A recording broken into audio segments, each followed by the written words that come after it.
Hello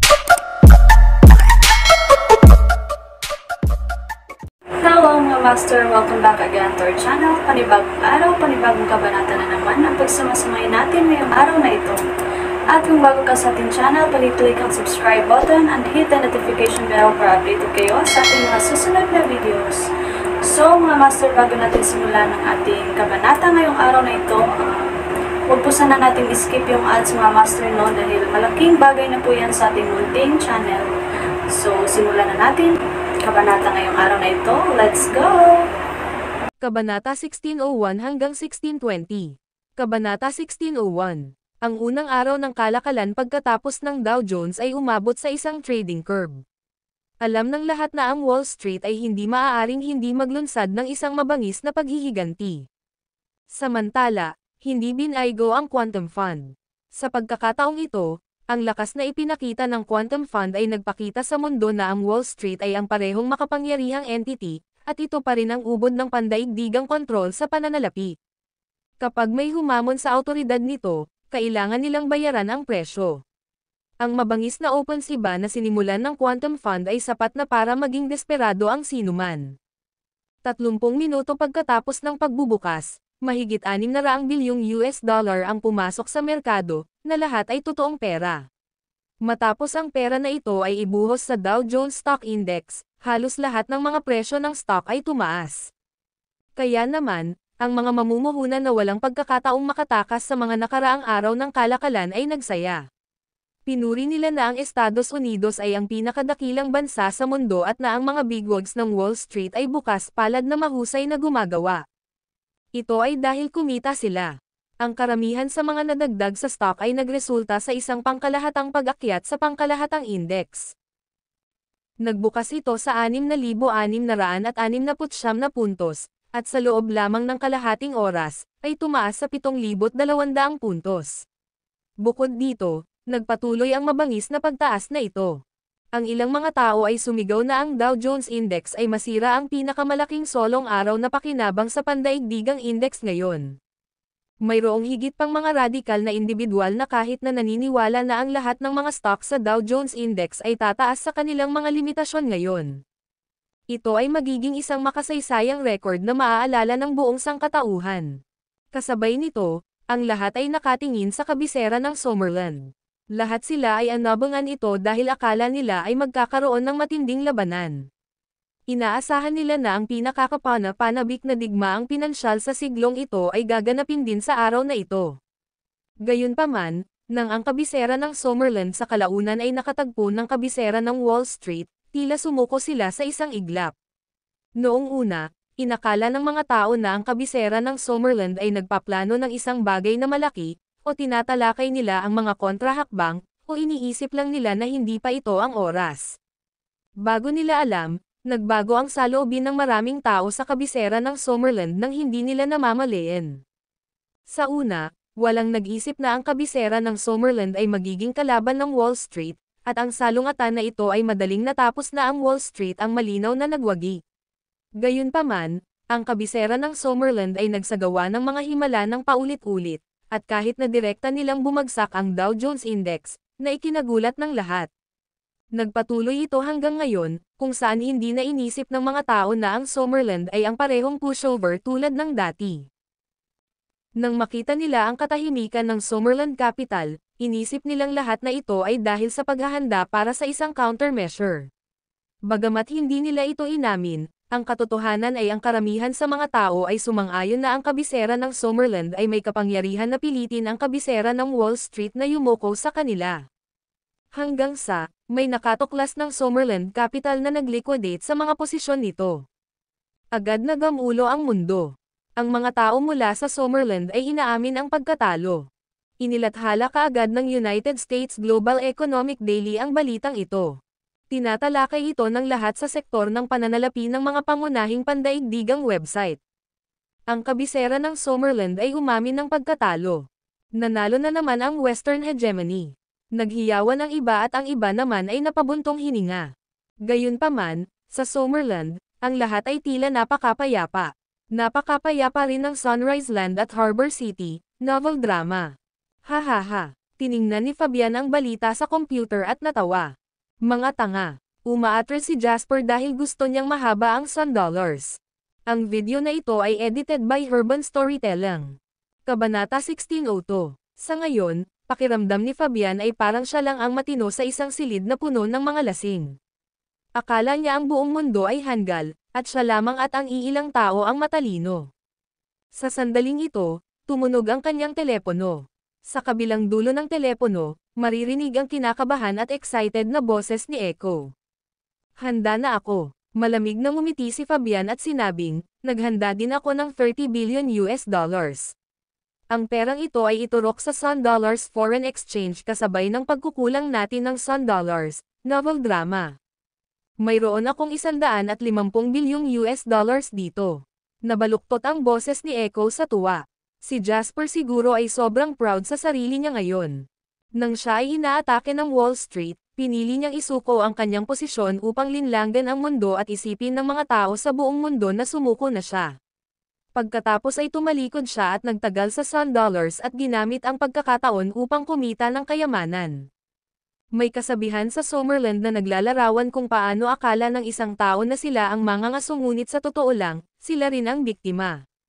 Iniisip ni Jasper na siya ang mangangaso, ngunit hindi niya alam na sa buong panahong ito ay pinagmamasdan namin siya mula sa likuran. Ngumisi ng masama si Fabian. Ha ha ha. Maririnig mula sa telepono ang labis na pagtawa ni Echo. Ipinagpatuloy niya, mahigpit kong inoobserbahan ngayon ang palitan ng $100.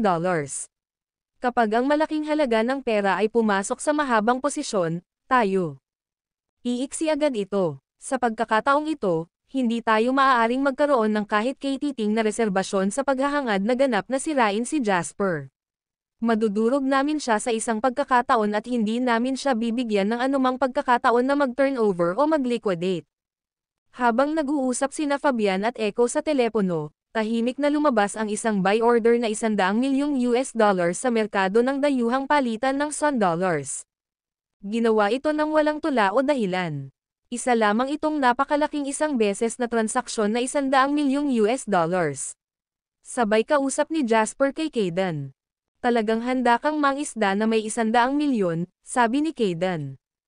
Tumawa si Jasper. Kung mas malaki ang isda na gusto mong hulihin, mas malaki ang pain na kailangan mong handang gamitin. Hindi ka maaaring mangisda ng mga peteng na may bulate at butil ng mais. Sumagot si Kayden, dahil nailabas mo na ang iyong pain, dapat may isda na mahuhuli ka agad. Ihahanda ko ang kutsilyo para patayin ang nasabing isda.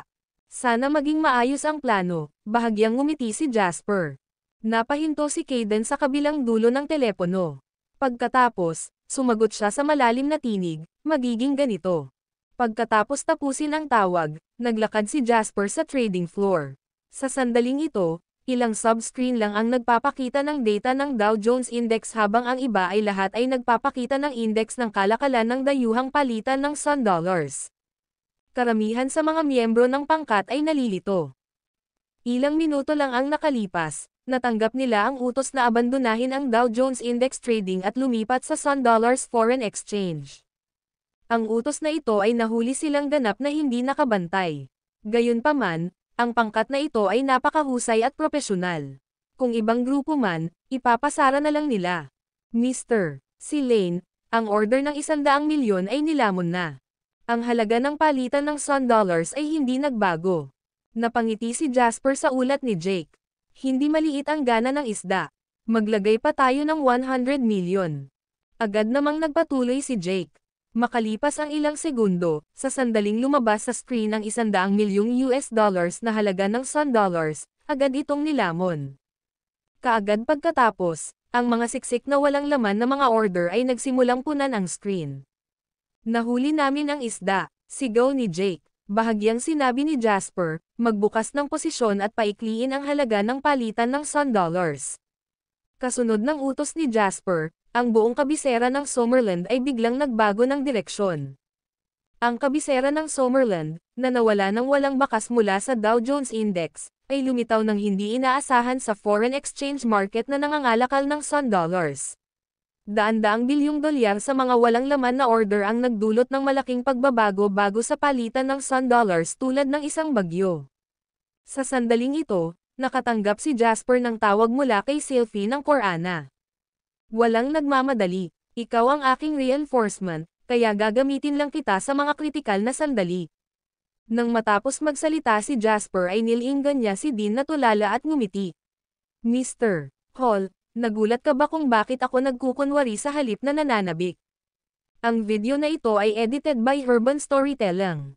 Kabanata 1603. Pagtingin kay Jasper na nakangiti sa sarili, gusto ni Dean na tumalikod at tumalon pababa mula sa sahig hanggang kisame na bintana na nakasabit sa dosenang kwento sa ere. Nanginginig ang anit niya. Nangangati talaga ang anit niya. Pakiramdam ni Dean ay parang hinuberen siya habang nakatayo sa harap ni Jasper. Nakaramdam siya ng hiya, gulat, at takot. Ang adrenaline ay galit na itinago. Nag-iinit ang kanyang mga palad, nanginginig ang kanyang katawan, at tumutulo ang malamig na pawis sa bawat butas niya. Sabay sigaw ni Dean sa sarili sa loob. Hindi ka maaaring magpakita ng anumang mga kapintasan sa sandaling ito. Kahit na alam na ni Jasper ang isang bagay, hindi siya maaaring magkusa na maging mahiyain sa ngayon.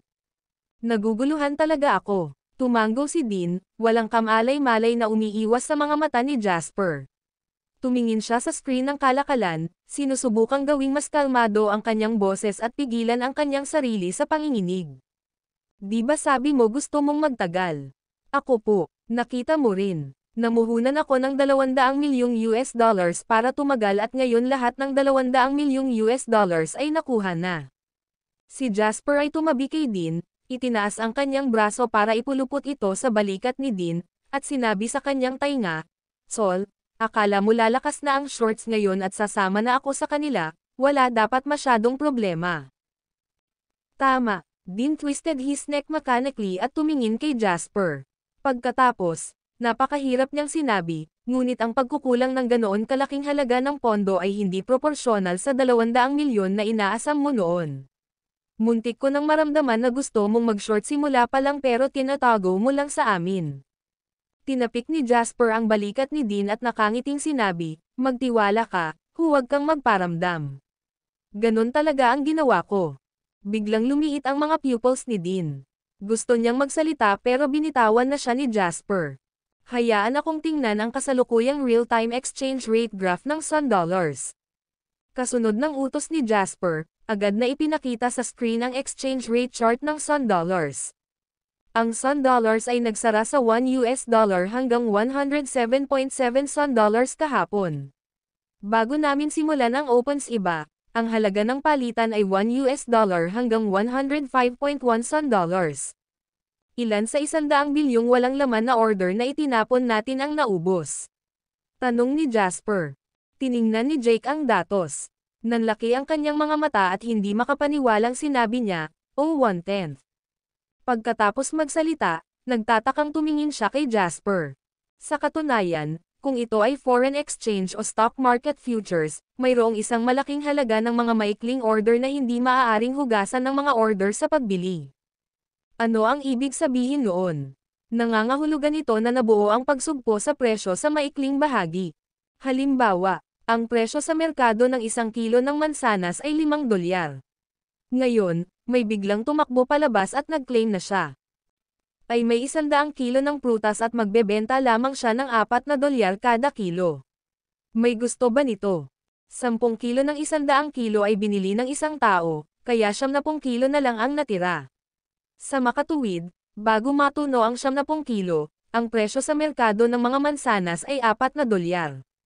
Kahit na matapos na matuno ang 70 kilo, kung maibabalik ang presyo nito sa merkado sa $5 ay depende lamang sa kung pinili ng mga mamimili sa merkado na hintayin ang iba na magbenta ng $4 o bumili sa $5. Ito ay isang pagsupil mula sa maikling bahagi, at ang pagsupil sa mahabang bahagi ay upang baguhin ang tungkulin ng isang nagbebenta sa isang mamimili. Napakasimple noon. Kung mas malaki ang laro, mas simple ang mga panuntunan nito. Ito ay dahil ang mga simpleng tuntunin lamang ang maaaring maging pangkalahatan. Bago makita ang hanay ng data na ito sa kanyang sariling mga mata, hindi maisip ni Jake kung paanong ang tila malakas na Sun Dollar ay maaaring maging napakahina. Kahit na ang mga walang laman na order na mas mababa sa $100 bilyong ay hindi ma-digest kaagad. Sa US dollars o summer dollars ay nasa parehong sitwasyon, maaaring mawala sila sa isang kisap mata. Malaki ba ang 100 bilyong US dollars? Sobra. Gayunpaman, kumpara sa pandaigdigang currency system at sa currency system ng US dollars, sun dollars, at summer dollars, ang 100 bilyong US dollars ay talagang walang pinagkaiba sa isang patak ng tubig sa ang malawak na karagatan. Gayunpaman, hindi inaasahang hindi mahawakan ng sun dollar ang basong ito ng tubig, novel drama. Nakakagulat, tama, lumapit si Jasper kay Jake at nakangiting sabi. Masiglang tumango si Jake, sabik na kumikislap ang mga mata. Mr. Lane, hindi ito naaayon sa karaniwang pag-iisip. Oo, hindi. Ngunit kung susuriin mo itong mabuti, ito ay talagang normal. May intensyon si Jasper na alagaan si Jake, isang talento na maaaring ituring na isang henyo sa pananalapi. Sabihin mo sa akin, ano ang mga salik na nakakaapekto sa halaga ng palitan? Walang pag-aalinlangan na sumagot si Jake, ang komprehensibong lakas ng bansa, mga foreign exchange reserves, gold reserves, at economic policy. Sumagot si Jasper na may kasamang tango, that's barely a possible answer. Ito lang ang natutunan mo sa mga textbook. Ang totoong digmaan sa pera ay mas komplikado kaysa dito, at ang pangangailangan para sa impormasyon ay mas mataas din. Tingnan mo ang Sunrise Land. Matapos ang Plaza Accord, ang buong pambansang ekonomiya ng Sunrise Land ay halos ganap na dinambong ng Estados Unidos. Kaya, ano ang pinakamahusay na paraan upang pasiglahin ang pagbawi ng ekonomiya? Sa quantitative easing, ang pag-imprenta ng mas maraming banknotes ay nagpapataas ng halaga ng cash sa lipunan habang ang halaga ng cash na magagamit ng bawat mamamayan ay tumataas din. Pagkatapos, babaan ang loan interest rate at lending requirements, para mas madaling makakuha ng loan ang mga kumpanya at individual. Pagkatapos nito, bumili ng mga bono sa bukas na merkado, upang maniwala ang mga tao at kapital. Sinusuportahan sila ng gobyerno. Ang direktang resulta nito ay tila ang bawat kumpanya at individual ay may mas maraming pera sa kamay. Ngayon, ano ang dapat nilang gawin kung mayroong masyadong maraming pera? Ang kapital ay nakatuon sa kita. Sila ay likas na naghahanap ng mga pagkakataon para sa pamumuhunan. Ang daloy ng perang ito ay magpapaunlad sa stock market upang ang malalaking kumpanya ay makakuha ng mas maraming financing, na kung saan ay nagbibigay ng mas maraming trabaho, R&D, at produksyon. Mukhang maganda, di ba? Ngunit ang problema ay nasa ilalim ng patakarang ito sa pagpapasigla ng ekonomiya, magkakaroon ng hindi maiiwasang kahihinatnan sa anyo ng utang. Ang pambansang utang per capita at kabuuang utang sa lipunan ay tataas ng husto dahil ang bansa ay naglalabas ng mas maraming pera, na ibinabahagi naman sa sentral na bangko, kung saan ang sentral na bangko ay namamahagi ng pera sa mga bangko. Kapag may pera ang mga bangko, makukuha nila ang berdeng ilaw na babaan ang mga rate ng interes at babaan ang mga limitasyon ng pautang. Dahil ang bawat tao at kumpanya ay madaling humiram ng pera, lahat ay mauutang. Sa mundong ito, hindi mahalaga kung ito ay isang individual, isang negosyo, o kahit na ang buong lipunan o pamahalaan, lahat sila ay sumusunod sa isang karaniwang prinsipyo na ang mga utang ay dapat bayaran. Kung may nakakaalam na ikaw, Jake Cullen, may utang na ilang daang milyon, pero 1 milyon lang ang taunang sweldo mo, tapos sa mata ng mga tao sa paligid mo, wala kang yaman at tiwala. Ang Sunrise Land ay isang taong baon sa utang, at ang iba pang mga internasyonal na speculators at bansa ay ang mga tao sa paligid nito. Nagningning ang mga mata ni Jake habang nakikinig. Pagkatapos, tuwang-tuwang sinabi niya, kaya Mr. Lane, pinili mo bang mag-snipe ng sun dollars para lang sa paghihiganti? Kalokohan, sino ba naman ang ayaw kumita sa sobrang effort? Paghihiganti, kung hindi ako kikita, wala akong panahon para gumanti sa kanila. Ang video na ito ay edited by Urban Storytelling.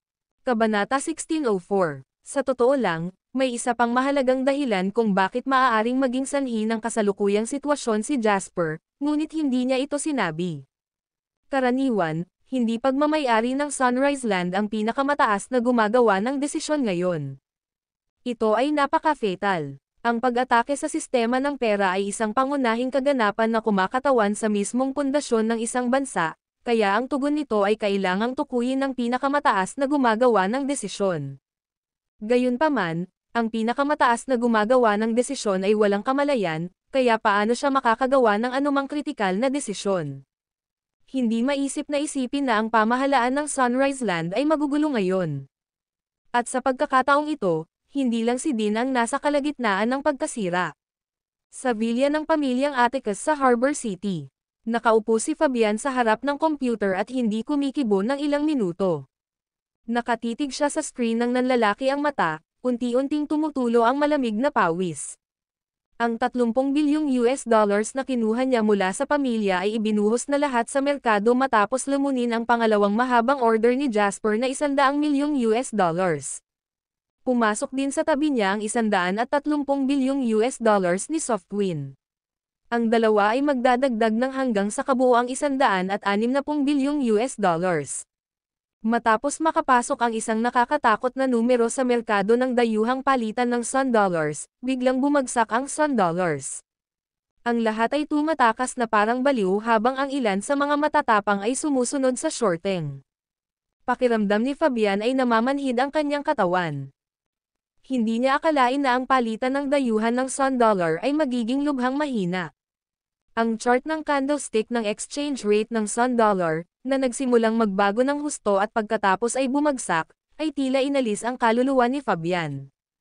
Hinablot niya bigla ang telepono para subukang mag-dial ng numero, ngunit biglang nagring ang telepono. Matapos makita ang numero, agad na sumigaw si Fabian sa telepono pagkatapos niyang sagutin, ito ay isang pagsasabwatan. Isa itong nakakatakot na pagsasabwatan. Sa kabilang side ng phone, nanginginig din ang boses ni Echo. Nasa malaking problema tayo. Ginamit ni Fabian ang pera ng kanyang pamilya. Sa karamihan, mawawalan siya ng kapangyarihan sa pamilya. Gayunpaman, iba si Echo. Kinuha niya ang pera ni Softwin at pinaikli ang pera ng kanyang sariling bansa. Kapag nalaman ito, si Softwin ang unang papatay sa kanya, ibibitin siya ng sarili niyang mga kababayan. Kaya, tiyak na nagpapanik si Echo kaysa kay Fabian. Ano ang gagawin natin? Nanginginig ang kamay ni Fabian habang hawak ang phone. Nagkunwari siyang kalmado at sinabing, huwag kang mag-alala, huwag kang magpanik. Hindi tayo magugulo ngayon. Kailangan nating malaman kung ano ang nangyayari. Wala akong oras para pakialaman ang mga nangyayari ngayon. Parang baliw na ungol ni Echo sa telepono. Ngayon, kinu-question ako ng buong team ko at bumaba ng 2 percentage points ang exchange rate ng Sun Dollars. Ang pababang trend at bilis na ito ay bumibilis pa rin. Kung hindi ito na-resolve, tatapusin ko na. Fabian, sinasabi ko sa iyo, kapag ako ay tapos na, tiyak na hihilahin kita pababa sa akin. Nang marinig iyon ni Fabian ay biglang nagpintig ang mga ugat sa kanyang noo. Sa tingin mo ba mas magiging maganda ang kalagayan ko kapag naloko ka? Sa tingin mo ba patatawarin ako ng pamilya ko? Umungol si Fabian, hindi ito ang oras para sa away. Dapat nating alamin kung ano ang nangyayari, kung hindi, paano natin gagawin ang ating mga diskarte sa pagkaya. Kinagat ni Echo ang kanyang mga ngipin at sinabing, ano pa ang maaaring mangyari? Ito ay malinaw na bitag ni Jasper. Naglagay kami ng 160 bilyong US dollars sa shorts habang siya ay bumaba ng isa pang 140 bilyon. Ngayon, isang kabuuang 300 bilyong US dollar ang kulang sa Sun Dollars. Ito ang bitag ni Jasper. Ang iyong tinatawag na especially iya ay siya rin ang sadyang ginamit ni Jasper para dayin ka. Ang mga salita ni Echo ay nagpabigat sa paghinga ni Fabian. Tumutulo ang malalaking patak ng malamig na pawis mula sa kanyang noo. Sabik na sabi ni Fabian, ang kasalukuyang sitwasyon ay hindi nagpapahintulot sa amin na gumawa ng masyadong maraming mga pagpipilian. Agad naming isasara ang lahat ng walang laman na mga order at babalik para mahaba. Ngunit kung gagawin natin ito, ang ating pagkalugi ay malaki. Sabi ni Echo sa masakit na tono. Napakahigpit ng pagkakahawak ni Fabian sa telepono na muntik na niyang masira. Pagkatapos ay nagsalita sa sobrang galit at puot na tono, mas mabuting mawalan ng pera kaysa maging kasabwat ni Jasper sa pagbagsak ng Sun Dollars. Makinig ka sa akin, pumunta ka kaagad. Una sa lahat, bagamat bumababa ang Sun Dollars, hindi pa rin ito nakakabuo ng pangkalahatang kalakaran. Mas maraming mamumuhunan at institusyon ang naghihintay at nanunood pa rin habang ang balita ay hindi pa kumalat sa buong mundo. Karamihan sa mga tao ay nakatingin pa rin sa stock market ng Estados Unidos. Dapat nating i-withdraw agad ang lahat ng pondo ngayong may pagkakataon pa tayo. I have estimated na tayo ay mawawala ng humigit kumulang $20 billion, pero ngayon hindi na tayo masyadong mag-alala tungkol dito. Makakahanap tayo ng paraan para makabawi sa 20 bilyong pagkawala sa hinaharap. May $140 billion lang si Jasper sa market kahit all-in na siya. Kahit na 20 billion ang mawala sa atin, magkakaroon pa rin tayo ng pera tulad niya, para ma-counter natin siya. Ang sunod-sunod na desisyon ni Fabian ay nagpatibay kay Echo. Kinagat niya ang kanyang mga ngipin at sinabing, ito ang pinakamahusay na taktika sa ngayon, umaasa akong mailigtas pa ang sitwasyon.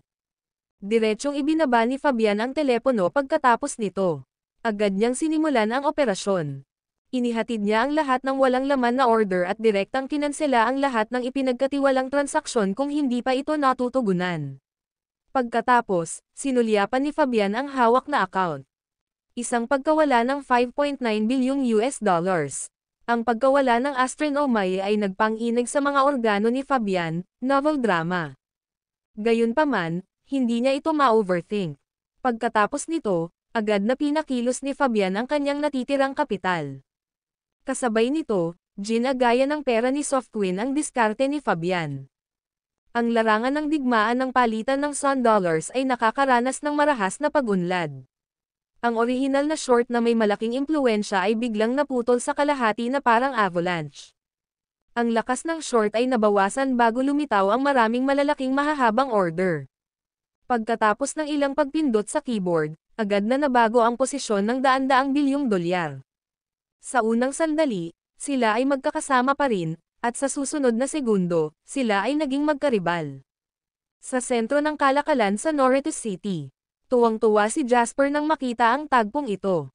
Mukhang mas nababalisa at natatakot sina Fabian at Echo kaysa sa naisip namin.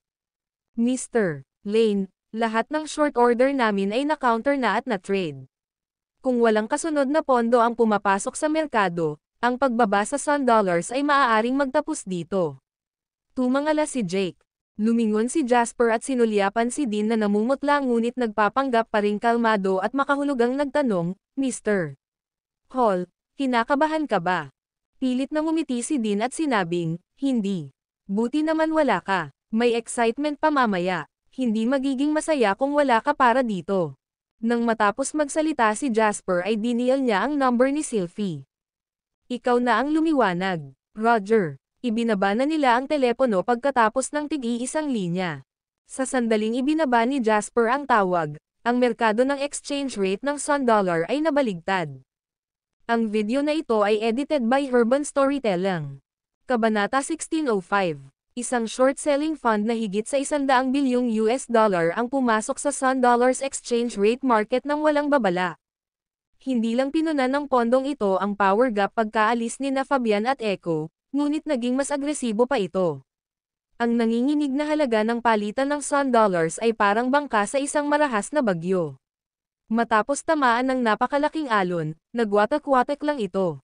Sa foreign exchange market, ang candlestick chart na kumakatawan sa Sun Dollars Trading Index ay bumagsak na parang nahulog ito sa isang bangin. Ang mga speculators sa buong mundo ay kumikilos na parang nabaliw.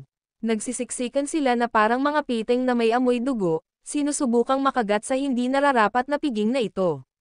Ang clustering effect ay agad na naging maliwanag, at ang tanging resulta ay ang Sun Dollars ay bumagsak pa. Sa oras na ito, natauhan din ang Quantum Fund sa New York na dati nang naghahanda para turuan si Jasper ng leksyon.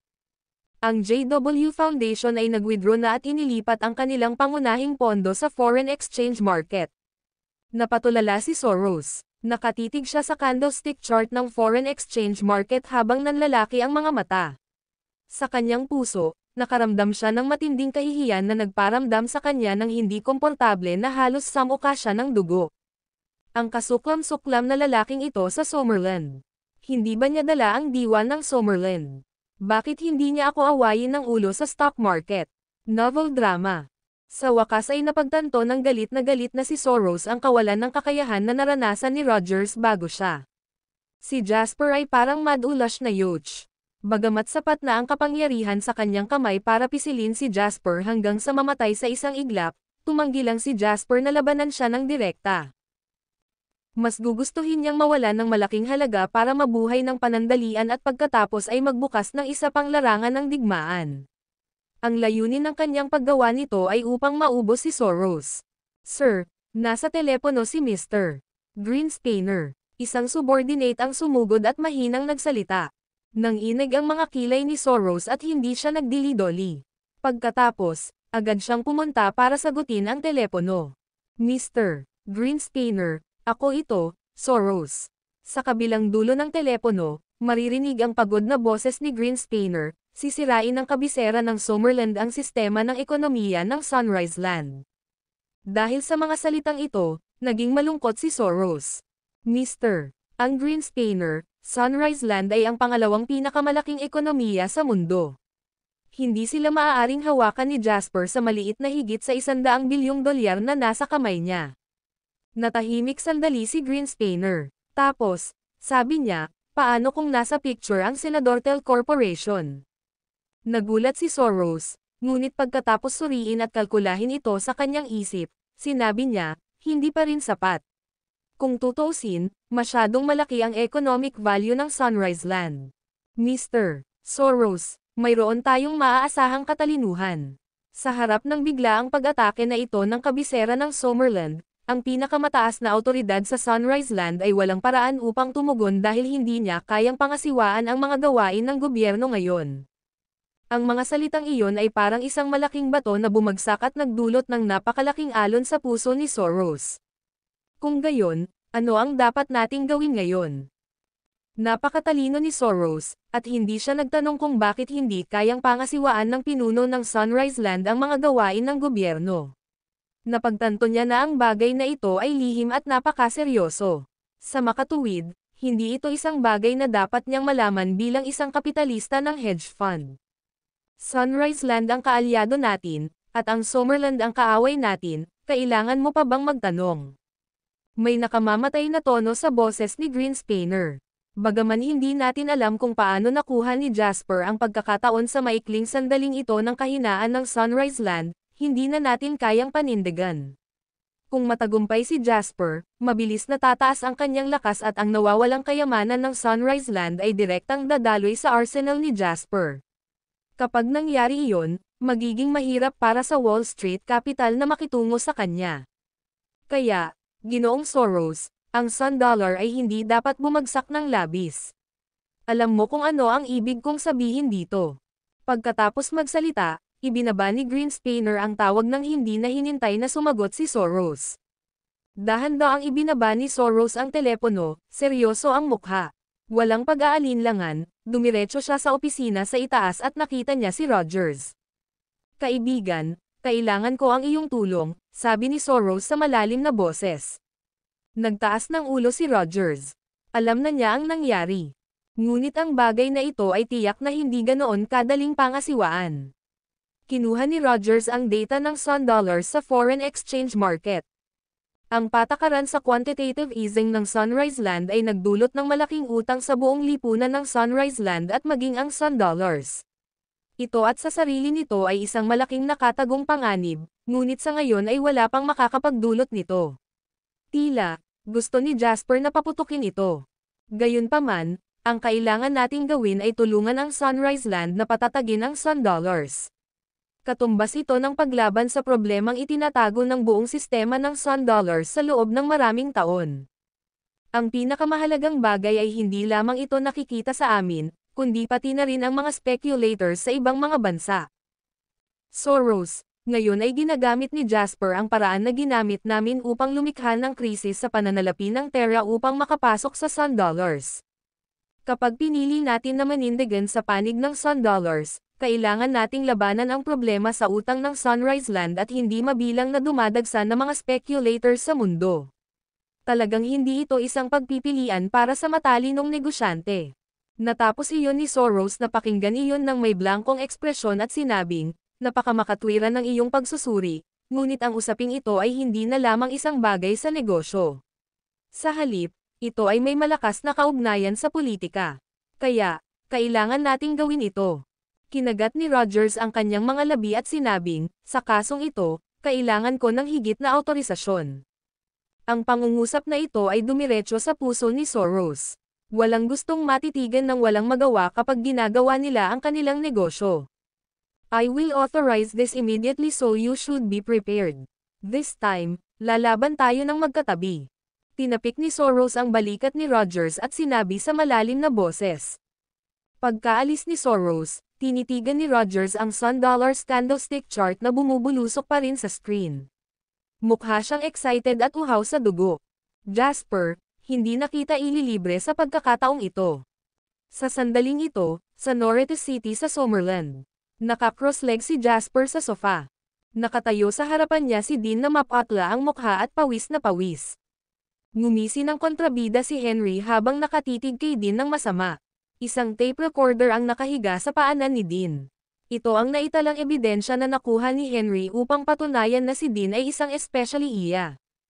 Paglingon ni Jasper, mapaglarong tumingin kay Dean at sinabing, Mr. Hall, may sasabihin ka ba? Huminga ng malalim si Dean, nilabanan ang pagkabalisa at gulat sa kanyang puso, at sinabing, ito ay isang hindi pagkakaunawaan. Pagkasabi niya nun ay sinampal siya ni Henry sa mukha niya. *asking misunderstanding. Sa tingin mo ba ay 3 taong gulang ako? Yung iba, natatakot kapag nakakita sila ng kabaong pero kapag inihagis ka sa kabaong, nagpapanggap ka pa rin na nasa ibabaw ka ng malaking kama sa isang 5-star hotel. Ang video na ito ay edited by Urban Storytelling. Kabanata 1606. Ginamit ni Henry ang lahat ng kanyang lakas para ihatid ang sampal na iyon. Minsan ay sinabi ni Henry na 2 uri ng tao ang pinakaayaw niya sa kanyang buhay. Ang una ay ang mga taong nanliligaw sa mga babae ng kanyang mga kaibigan, at ang isa ay mga traidor. Normal para sa isang lalaki na gumastos ng ilang daang dolyar upang pumunta sa isang bahay aliwan kung gusto niya ng isang babae ngunit hindi makakuha ng isa. Kung walang pera ang isang lalaki, tama at nararapat na magtrabaho siya sa isang construction site para kumain. Gayunpaman, ang isang taksil ay hindi mapapatawad anuman ang pangangatwiran. Natigilan si Dean at bumagsak siya sa lupa matapos masampal. Nakaramdam siya ng pagtirot sa kanyang ulo nang magdilim ang kanyang paningin. May gusto sana siyang sabihin pero puno ng dugo ang bibig niya. Pagtingin sa dugo sa palad niya, bakas sa mga mata ni Dean ang bangis at sama ng loob. Pagtingin kay Henry, ngini siya ni Dean, patayin mo ako kung mayroon kang mga bola. Natuwa si Henry. Itinaas niya ang paa at tinapakan ang dibdib ni Dean para itulak siya sa lupa. Pagkatapos, tumingin siya kay Dean nang may pagkumbinsi at nakangiting sinabi, patayin mo. Madudumihan nito ang mahal kong mga kamay. Kung gusto kong sirain ang isang tulad mo, wala lang ang pagpatay. Pinakamabuting baliin ang iyong mga braso at binti, pagkatapos ay bulagin ka at bunutin ang iyong dila. Gayunpaman, hindi ko hahayaang mamatay ka kahit anong mangyari. Sa tingin mo ba ay mas masahol pa sa kamatayan ang ganoong kapalaran? Napabuntong hininga si Dean. Alam niyang gagawa talaga ng ganito ang mga tulad ni Henry. Patayin mo ako kung nasa iyo ang mga bola. Sa tingin mo babaliw ka sa pananakot sa akin ng ganito? Angal ni Dean. Mga bola. Bakit kailangan kong patunayan na may mga bola ako sa'yo? Sino ka sa tingin mo? You dumb *sick. You really think that I am willing to waste time on inferior goods like you? Sino ako at sino ka? Deserve mo bang dumihan ko ang mga kamay ko? Kung gusto kitang sirain, marami akong paraan para gawin ito. Sinusuportahan ka ba ni Gale? Sa tingin mo ba ay hindi ko babalatan ng buhay ang matandang umutot na iyon? Kapag nangyari iyon, sa tingin mo ba maitataas mo ang iyong boses at tignan ako ng ganito? Novel drama. Ang mga salita ni Henry ay nagdulot ng walang katulad na pinsala kay Dean. Galit na nagngangalit ang mga ngipin niya at iniangat ang ulo para tingnan si Jasper na may hinanakit. Aniya, dahil tapos na ang usapin, wala akong masabi, pero gusto kong malaman kung paano mo nalaman ang tungkol dito. Sa tingin mo ba ay palihim mong ginagawa ang lahat ng ito? Retorikong tanong ni Jasper. Pagkatapos niyang ituro ang mga mata ni Dean, nagpatuloy si Jasper, Ito ang tingin na palagi mong tinatago. Ito rin ang totoong nararamdaman mo sa akin, di ba? Minsan, naaawa talaga ako sa isang tulad mo. Hindi ka man lang maglakas loob na ipakita ang iyong tunay na iniisip. Malinaw na hinahamak mo ako, ngunit kailangan mo pa ring maglagay ng mapagkunwari ng ngiti. Kailangan mo pa akong tretuhin ng magalang at magalang. Hindi ka ba naiinis sa sarili mo? Siyempre, masasabi mo na napanalo ka na. Mula noong sinaunang panahon, sino sa mga makapangyarihang tao na nakamit ang magagandang bagay ay sapat na hanggal upang isuot ang kanilang tunay na emosyon sa kanilang mga mukha. Ang pagtitiis ay isang kinakailangan para sa tagumpay. Agad namang gumanti si Dean. Ito ba ang itinuro sa iyo ni Gale? Napangisi si Jasper. Parehas lang ito ng argumento na palagi niyang sinusunod. May nakakadiri na amoy ng pagkabulok na umaalingasaw sa kanyang pagkatao. Ang argumento sa simula ay mukhang makatwiran, ngunit kapag talagang iniisip mo, hindi ito makatuwiran. Hindi ako papayag na pag-usapan mo ng ganyan ang lolo ko. Umungol si Dean. Anong tanga asterisk sa? Ngumisi si Jasper at sinabing, anong kalokohan ang pagtitiis? Ito ba ang tinatawag mong pagtitiis? Kung nagngangalit ka at nagmamatigas na gawin ang iyong negosyo, minana ang negosyo ni Gale pagkatapos niyang mamatay, at pagkatapos ay nakahanap ng pagkakataong talunin ako, pinuri sana kita sa pagiging isang tunay na lalaki. Ang tinatawag mong pagtitiis ay ang pagsusuot ng mapagkunwari na maskara tulad ng isang beteng at tumakbo sa akin upang maging isang taksil. Anong klaseng pagtitiis ito? Matapos pag-alitan ni Jasper si Dean ay ayaw na niyang tingnan si Dean na parang asong baliw. Kaya kinuha niya ang phone niya at inihagis sa kanya. Ang video na ito ay edited by Herban Storytelling. Kabanata 1607. Tatawag ka ba o kailangan kong gawin ito para sa iyo? Biglang tumahimik si Dean na kanina pa nagpupumiglas at nagpupumiglas. Tumingin siya kay Jasper nang may pagdududa. Bakit ka nakatingin sa akin? Sa tingin mo kaya mo bang tiisin ang napakalaking sakuna sa iyong kulot na katawan? Ayaw bang panasan ni Gale ang asterisk sa mo para sa'yo? Kumunat ang noo ni Jasper. Ginawa ko ito sa sarili kong kusa, wala itong kinalaman sa kanya. Malakas na sigaw ni Dean. Napakamagiliw at tapat na apo. Bahagyang tumawa si Jasper. Nakayuko sa harap ni Dean, tumingin si Jasper kay Dean ng marahan at dahan-daang nagsalita, masama ang kalikasan ng ginawa mo, at malubha ang kahihinatnan. Hindi ka tanga kaya dapat maintindihan mo ito. Akala mo ba nahuli kita para lang ilabas ang galit ko? Nag-o-overthink ka. Ang iyong buhay at kamatayan ay walang interes sa akin dahil wala kang sapat na halaga. Para sa akin at kay Gale, isa lang kayong sangla sa chessboard. Alam na alam din ito ni Gale, kaya kung makaisip ka ng ganito ngayon, kailangan niyang tiisin ang kahihinatnan. Wala siyang choice ngayon. Ikaw lang ang hindi nakakaintindi dito. Ito rin ang nakakalungkot sa isang walang tao. Nang makitang unti-unting nagbabago ang mga mata ni Dean mula sa maniacal hanggang sa pagkagulat, sa hindi makapaniwala, umiling si Jasper at mahinang nagpatuloy, akala mo minamanipula mo ang sitwasyon sa likod ng mga eksena, pero kami ni Gale ay nakaupo sa magkabilang gilid ng board na nanunood ng iyong performance.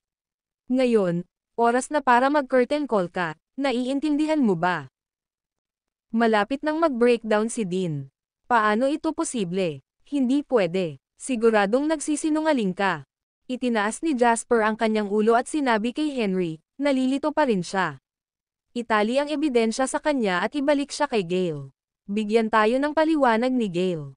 Kinikilig si Dean habang nakatingin sa ngiti ni Henry na unti-unting nagiging maniacal, novel drama. Tatawag ako. Ako na mismo ang tatawag dito. Napahawak si Henry sa labi dahil sa pagkadismaya matapos niyang marinig ang sinabi ni Dean. Gusto mo ring kumpirmahin na totoo ang sinabi ko, di ba? Sinulyapan ni Jasper si Dean na may matamis na ngiti. Sige, makukuha mo agad ang sagot na gusto mo. Hinablot ni Dean ang telepono gamit ang kanyang kamay na may bahid ng dugo at idinial ang numero na maaari niyang bigkasan pabalik ng nakapikit. Maya-maya, nag-connect ang tawag. Lolo, ako po ito. Sinubukan ni Dean na pakalmayan ang boses niya. Oh, Dean, anong problema? Bakit mo ako tinatawagan? Ang panahon ay naging malamig kamakailan. Kahit naabala ka sa trabaho, dapat mong bigyang pansin ang iyong kalusugan. Sa telepono, maririnig ang mainit at mabait na boses ni Gale. Nakaramdam si Dean ng bukol sa kanyang lalamunan, at muntik na siyang maiyak. Nais niyang itaas ang kanyang ulo at sabihin kay Jasper, "Tingnan mo, ito ang saloobin ng aking lolo sa akin. Hindi kagaya ng sinabi mo. Lolo, ibinigay ko kay Fabian ang katalinuhan na nakapalibot kay Jasper." Sabi ni Dean. Pagkatapos, nagkaroon ng mahabang katahimikan sa kabilang dulo ng telepono. "Ibigay mo kay Jasper ang telepono," dahan-daang sabi ni Gale na parang nakikinita niya mismo ang eksena. Mahina at paus pa rin ang kanyang boses na parang isang matanda, ngunit may mga hindi maipaliwanag na pagbabago rito nang sabihin niya ito. Ngumiti si Jasper at sinabing, "Old Master Hurlbut, nasa speaker ka. Kung may sasabihin ka, sabihin mo lang sa akin ngayon. Naririnig kita." Ang video na ito ay edited by Urban Storytelling. Kabanata 1608. Sa isang bahay na malayo sa Susville, nanginig ang mapuputing kilay ni Gale nang marinig ang boses ni Jasper sa telepono. Tuwang-tuwa niyang sinabi, "Oh, tusong bata, may pagka na kalaban sa isang matandang tulad ko. Hindi ako mangangahas, Old Master Hurlbut.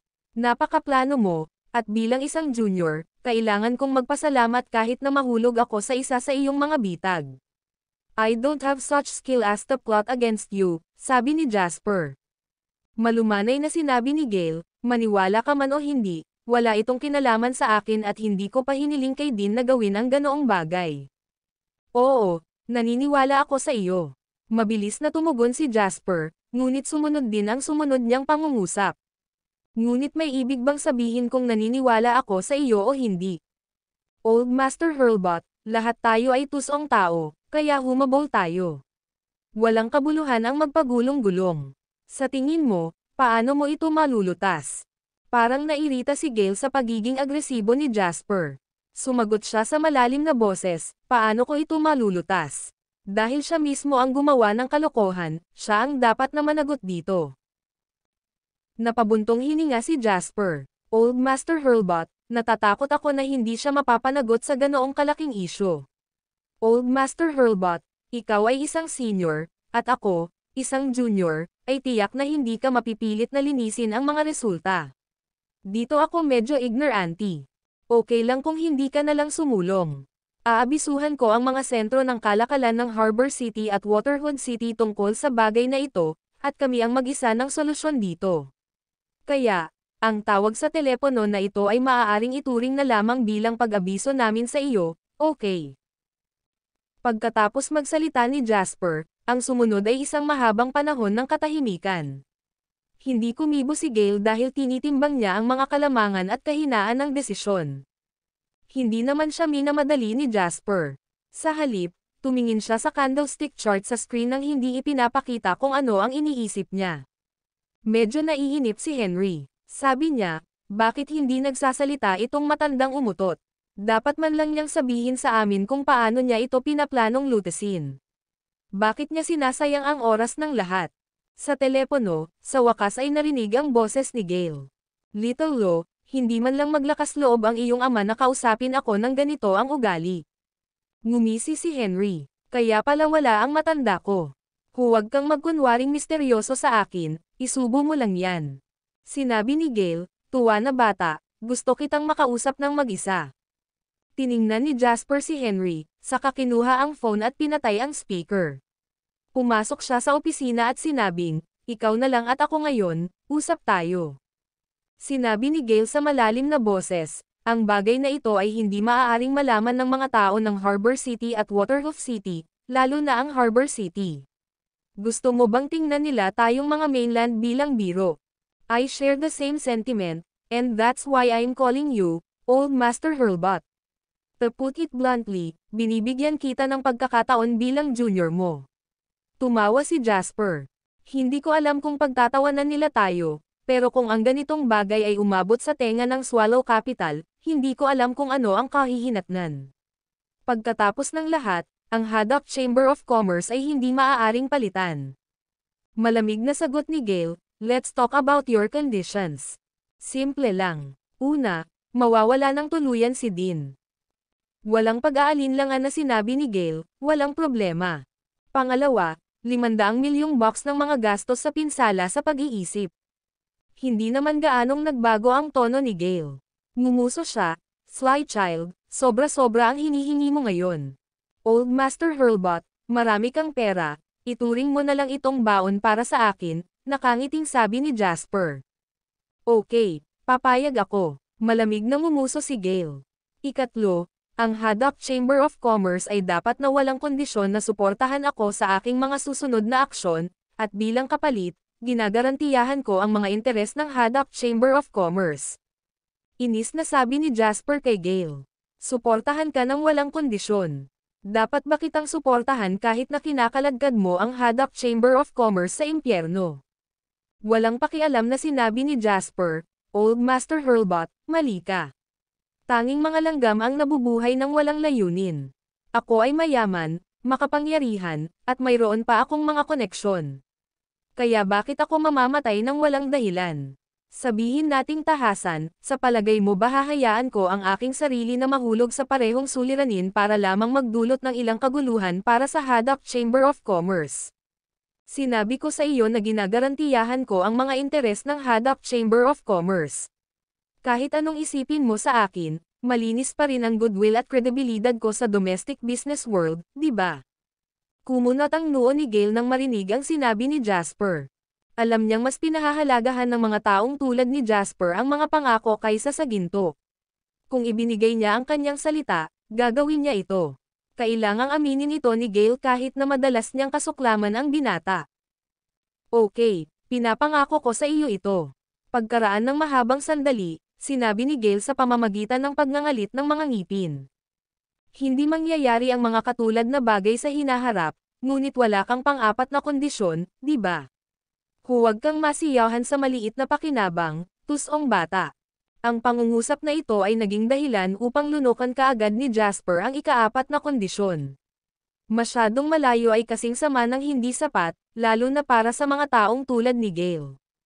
Hindi na kailangang sabihin, ang unang kondisyon ay upang magsilbi lamang bilang isang panukalang stopgap. Ang 500 milyong box sa pangalawang kondisyon ay isang maliit na bagay lamang kina Gale at Jasper, kaya hindi ito bagay. Ang ikatlong kondisyon ay hindi lamang ang pangunahing layunin ni Jasper kundi pati na rin ang ilalim na linya ni Gale. Pagkatapos ng pagsubok at pagkompromiso sa isa't isa, naabot ni Jasper ang kanyang pangunahing layunin, kaya alam niyang hindi na susubok pa sa mga limitasyon ni Gale. "Nagbibiro ka siguro, Old Master Hurlbut. Paano ako magiging uri ng tao na magdedemand ng sobra? Kung mayroon ako, ito ay hilingin lamang sa iyo na magpadala ng isang tao na kunin si Dean sa lalong madaling panahon." Nang matapos magsalita si Jasper, ngumuso si Gale at ibinaba ang telepono. Paglabas ng kwarto, nakita ni Jasper na tinuturuan ni Henry ng leksyon si Dean. Nang makita ni Jasper na pinanghahawakan ni Dean ang kanyang mahal na buhay, sinabi niya, "Tama na, itapon mo siya at magpadala ng magbabantay sa kanya. Darating ang mga tao ni Gale para sunduin siya." Novel drama. Habang sinasabi niya iyon ay lumapit si Jasper kay Dean na hindi na mukhang tao at ngumiti. "Nainggit talaga ako sa pagkakaroon mo ng napakabuting lolo. Tingnan mo, hindi ba siya naglilinis ng kalat mo ngayon?" Ginamit ni Dean ang lahat ng kanyang lakas para imulat ang kanyang mapupulang mata at sumulyap kay Jasper. Kinagat niya ang kanyang mga ngipin at sinabing, "Jasper, hinding-hindi kita mapapatawad. Nis, para kang kontrabida ngayon. Narinig ko na ito sa napakaraming tao noon, ngunit tingnan mo kung nasaan sila ngayon." Panipi. Sa sandaling ito, nagmamadaling tumakbo si Jake. "Mr. Lane, ang $1 foreign exchange ay bumagsak sa ibaba 10%. Ang ministro ng pananalapi ng Sunrise Land ay nagbigay ng isang talumpati sa telebisyon na nagsasabi na sila ay lalaban." Tumanggaw si Jasper at sinabing, ito ay inaasahan. Gayunpaman, kakailanganin nila ang kanilang ulo upang lagdaan at pahintulutan ang serye ng mga administratibong order. Ito ay para lamang takutin ang mga tao. Sabihin sa mga trade center sa Harbor City, Waterhoof City, at Senadortel na maglunsad ng pangkalahatang pag-atake. Napakaraming gutom na lobo sa buong mundo na naghihintay na kumagat ng isang tipak mula sa lupain ng Sunrise, ang pangalawang pinakamataba na tipak ng karne sa mundo, kaya paano natin sila bibigwin? Ang video na ito ay edited by Urban Storytelling. Kabanata 1609. Dumadagandong ang hangin sa merkado ng dayuhang palitan ng Sun Dollars. Isang digmaang pinansyal na magdudulot ng malaking kaguluhan sa lipunan. Ay gumagalaw. Sa pag-agos ng kabisera ng Wall Street, ang Sun Dollar ay panandaliang nananatili sa isang antas ng suporta. Gayunpaman, ang ganitong uri ng pagtitiyaga ay hindi nagtagal. Nang pumasok si Senador Tel sa palengke, nakita ng mga oso ang pag-asa na tuluyang durugan ang mga toro. Kaya naman, ganap na naaninag sa sandaling ito ang pagiging gaaman at naghahanap ng tubo ng mga kapitalista. Matapos matuklasan na walang pag-asa at lubhang mapanganib na magpatuloy sa mahabang posisyon, maraming pangmatagalang retail na mamumuhunan ang agad na nag-alis ng kanilang mga posisyon, bumaling ang kanilang ulo, at nahulog sa mga bisig ng short-selling side. Inaasahan ng mga retail investor na ito na bawiin ang kanilang mga pagkalugi sa pamamagitan ng shorting. Gayunpaman, ang pag-uugali na ito ay isang mapangwasak na dagok kina Fabian at Echo, na nagpumilit na magtagal. Nakaupo si Fabian sa harap ng computer. May aircon na umiihip para mapanatili ang kwarto sa pinaka-comfortable at nakakalamig na temperatura, ngunit hindi mapigilan ng malamig na pawis sa kanyang noo ang pag-agos. Hinawakan niya ang pinakamaliit na posisyon, at sa ilalim ng presyon ng mga maikling posisyon sa pagkakataong ito, magiging pinakamadali para sa kanya na mag-liquidate, novel drama. Ang lumulutang na pagkawala sa libro ay umabot sa linya ng babala. Kung hindi mo saklawin ang posisyon, ito ay tapos na. Hindi maisip ni Fabian kung gaano kakilakilabot ang mga kahihinatnan ng pagtatapon ng napakalaking halaga ng pera sa merkado ng foreign exchange at walang natitira kahit isang sentimo. Sa unang pagkakataon sa kanyang buhay, nakaramdam ng matinding takot si Fabian. Hindi, kailangan kong humanap ng paraan. Bakas sa mukha ni Fabian ang masamang tingin. Agad niyang tinawagan si Echo. Kailangan ko ng pondo para pagtakpan, kung hindi, agad na maliquidate ang mga posisyon. Diretso sa punto si Fabian pero ang mga dagandong lang ni Echo ang nakuha niya bilang kapalit. Sa tingin mo, gaano kahusay ang sitwasyon ko kung ikukumpara sa iyo? Ngayon ay papunta na ang chairman dito. Tapos na ako para, malapit na akong matapos. Sa isang pag-click, ang dial tone lang ang maririnig sa telepono. Nasira ang mga katangian ni Fabian. Gusto niyang sugurin si Jasper at agad na habarin ang laman nito. Pinipigilan ang kanyang inis, nagpabalik-balik si Fabian sa parehong lugar at muling kinuha ang telepono. Sa pagkakataong ito, direktang tinawagan niya si Morrison. Kailangan ko ng pondo. Diretsong hiling ni Fabian, wala sa mood para bumati. Natahimik sandali si Morrison. Pagkatapos, sinabi niya, magkano ang namuhunan mo sa Sun Dollars? Hindi mo kailangang mag-alala tungkol dito, ngunit ngayon kailangan kong sakupin ang posisyon ng ilang mga pondo. Naiintindihan mo ba ang ibig kong sabihin? Iritadong sabi ni Fabian. Walang pakialam na sumagot si Morrison, Atticus, kailangan mong malaman na ako lang ang presidente ng Terre Regional Branch ng Lehman Investment Bank at maraming tao sa itaas ko na nanonood sa akin. Ang kasalukuyang sitwasyon ay nagpatibay sa akin ng isang napaka-passive na papel sa investment bank. Saan ako kukuha ng pera para matulungan ka?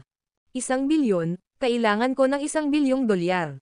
Tila hindi narinig ni Fabian ang sinabi ni Morrison.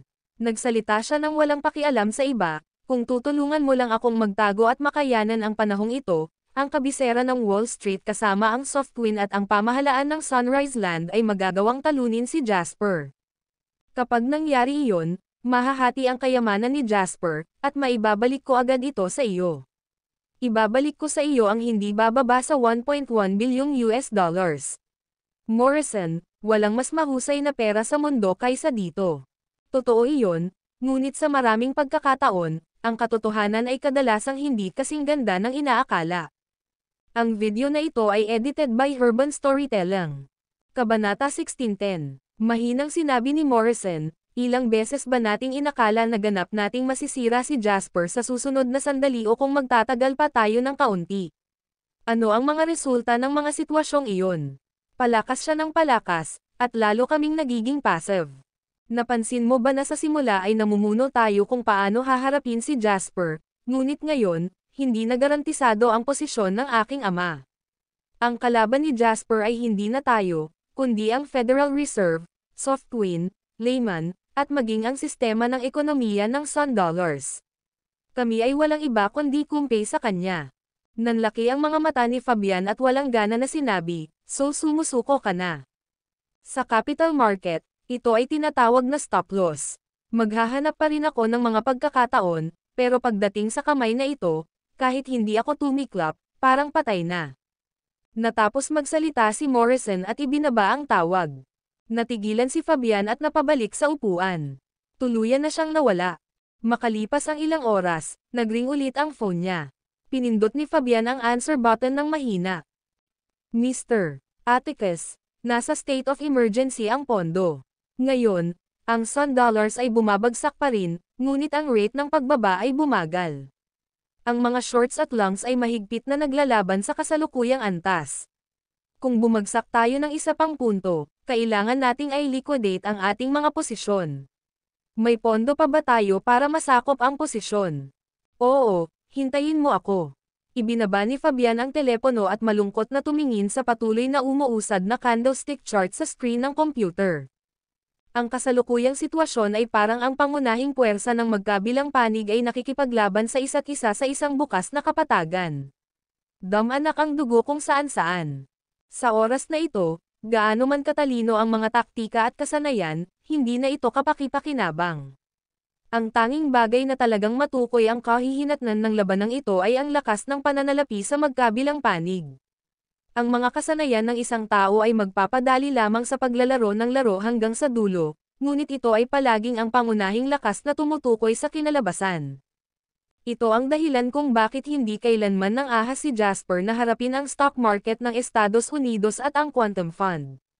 Si Fabian ay ayaw sumuko ng ganito. Kaya naman, bigla niyang kinuha ang telepono at nag-dial ng numero ng mainland. Nakakonekta ang telepono sa loob ng 3 ring. Ikaw ang pinakamakapangyarihang intelligence dealer sa mainland. This time I'm not doing business with you for intelligence, but for funds, diretsong sabi ni Fabian. Sa kabilang banda ng telepono, isang tamad na boses ng babae ang sumagot, sinabi mo na ngang intelligence dealer ako, hindi bankero.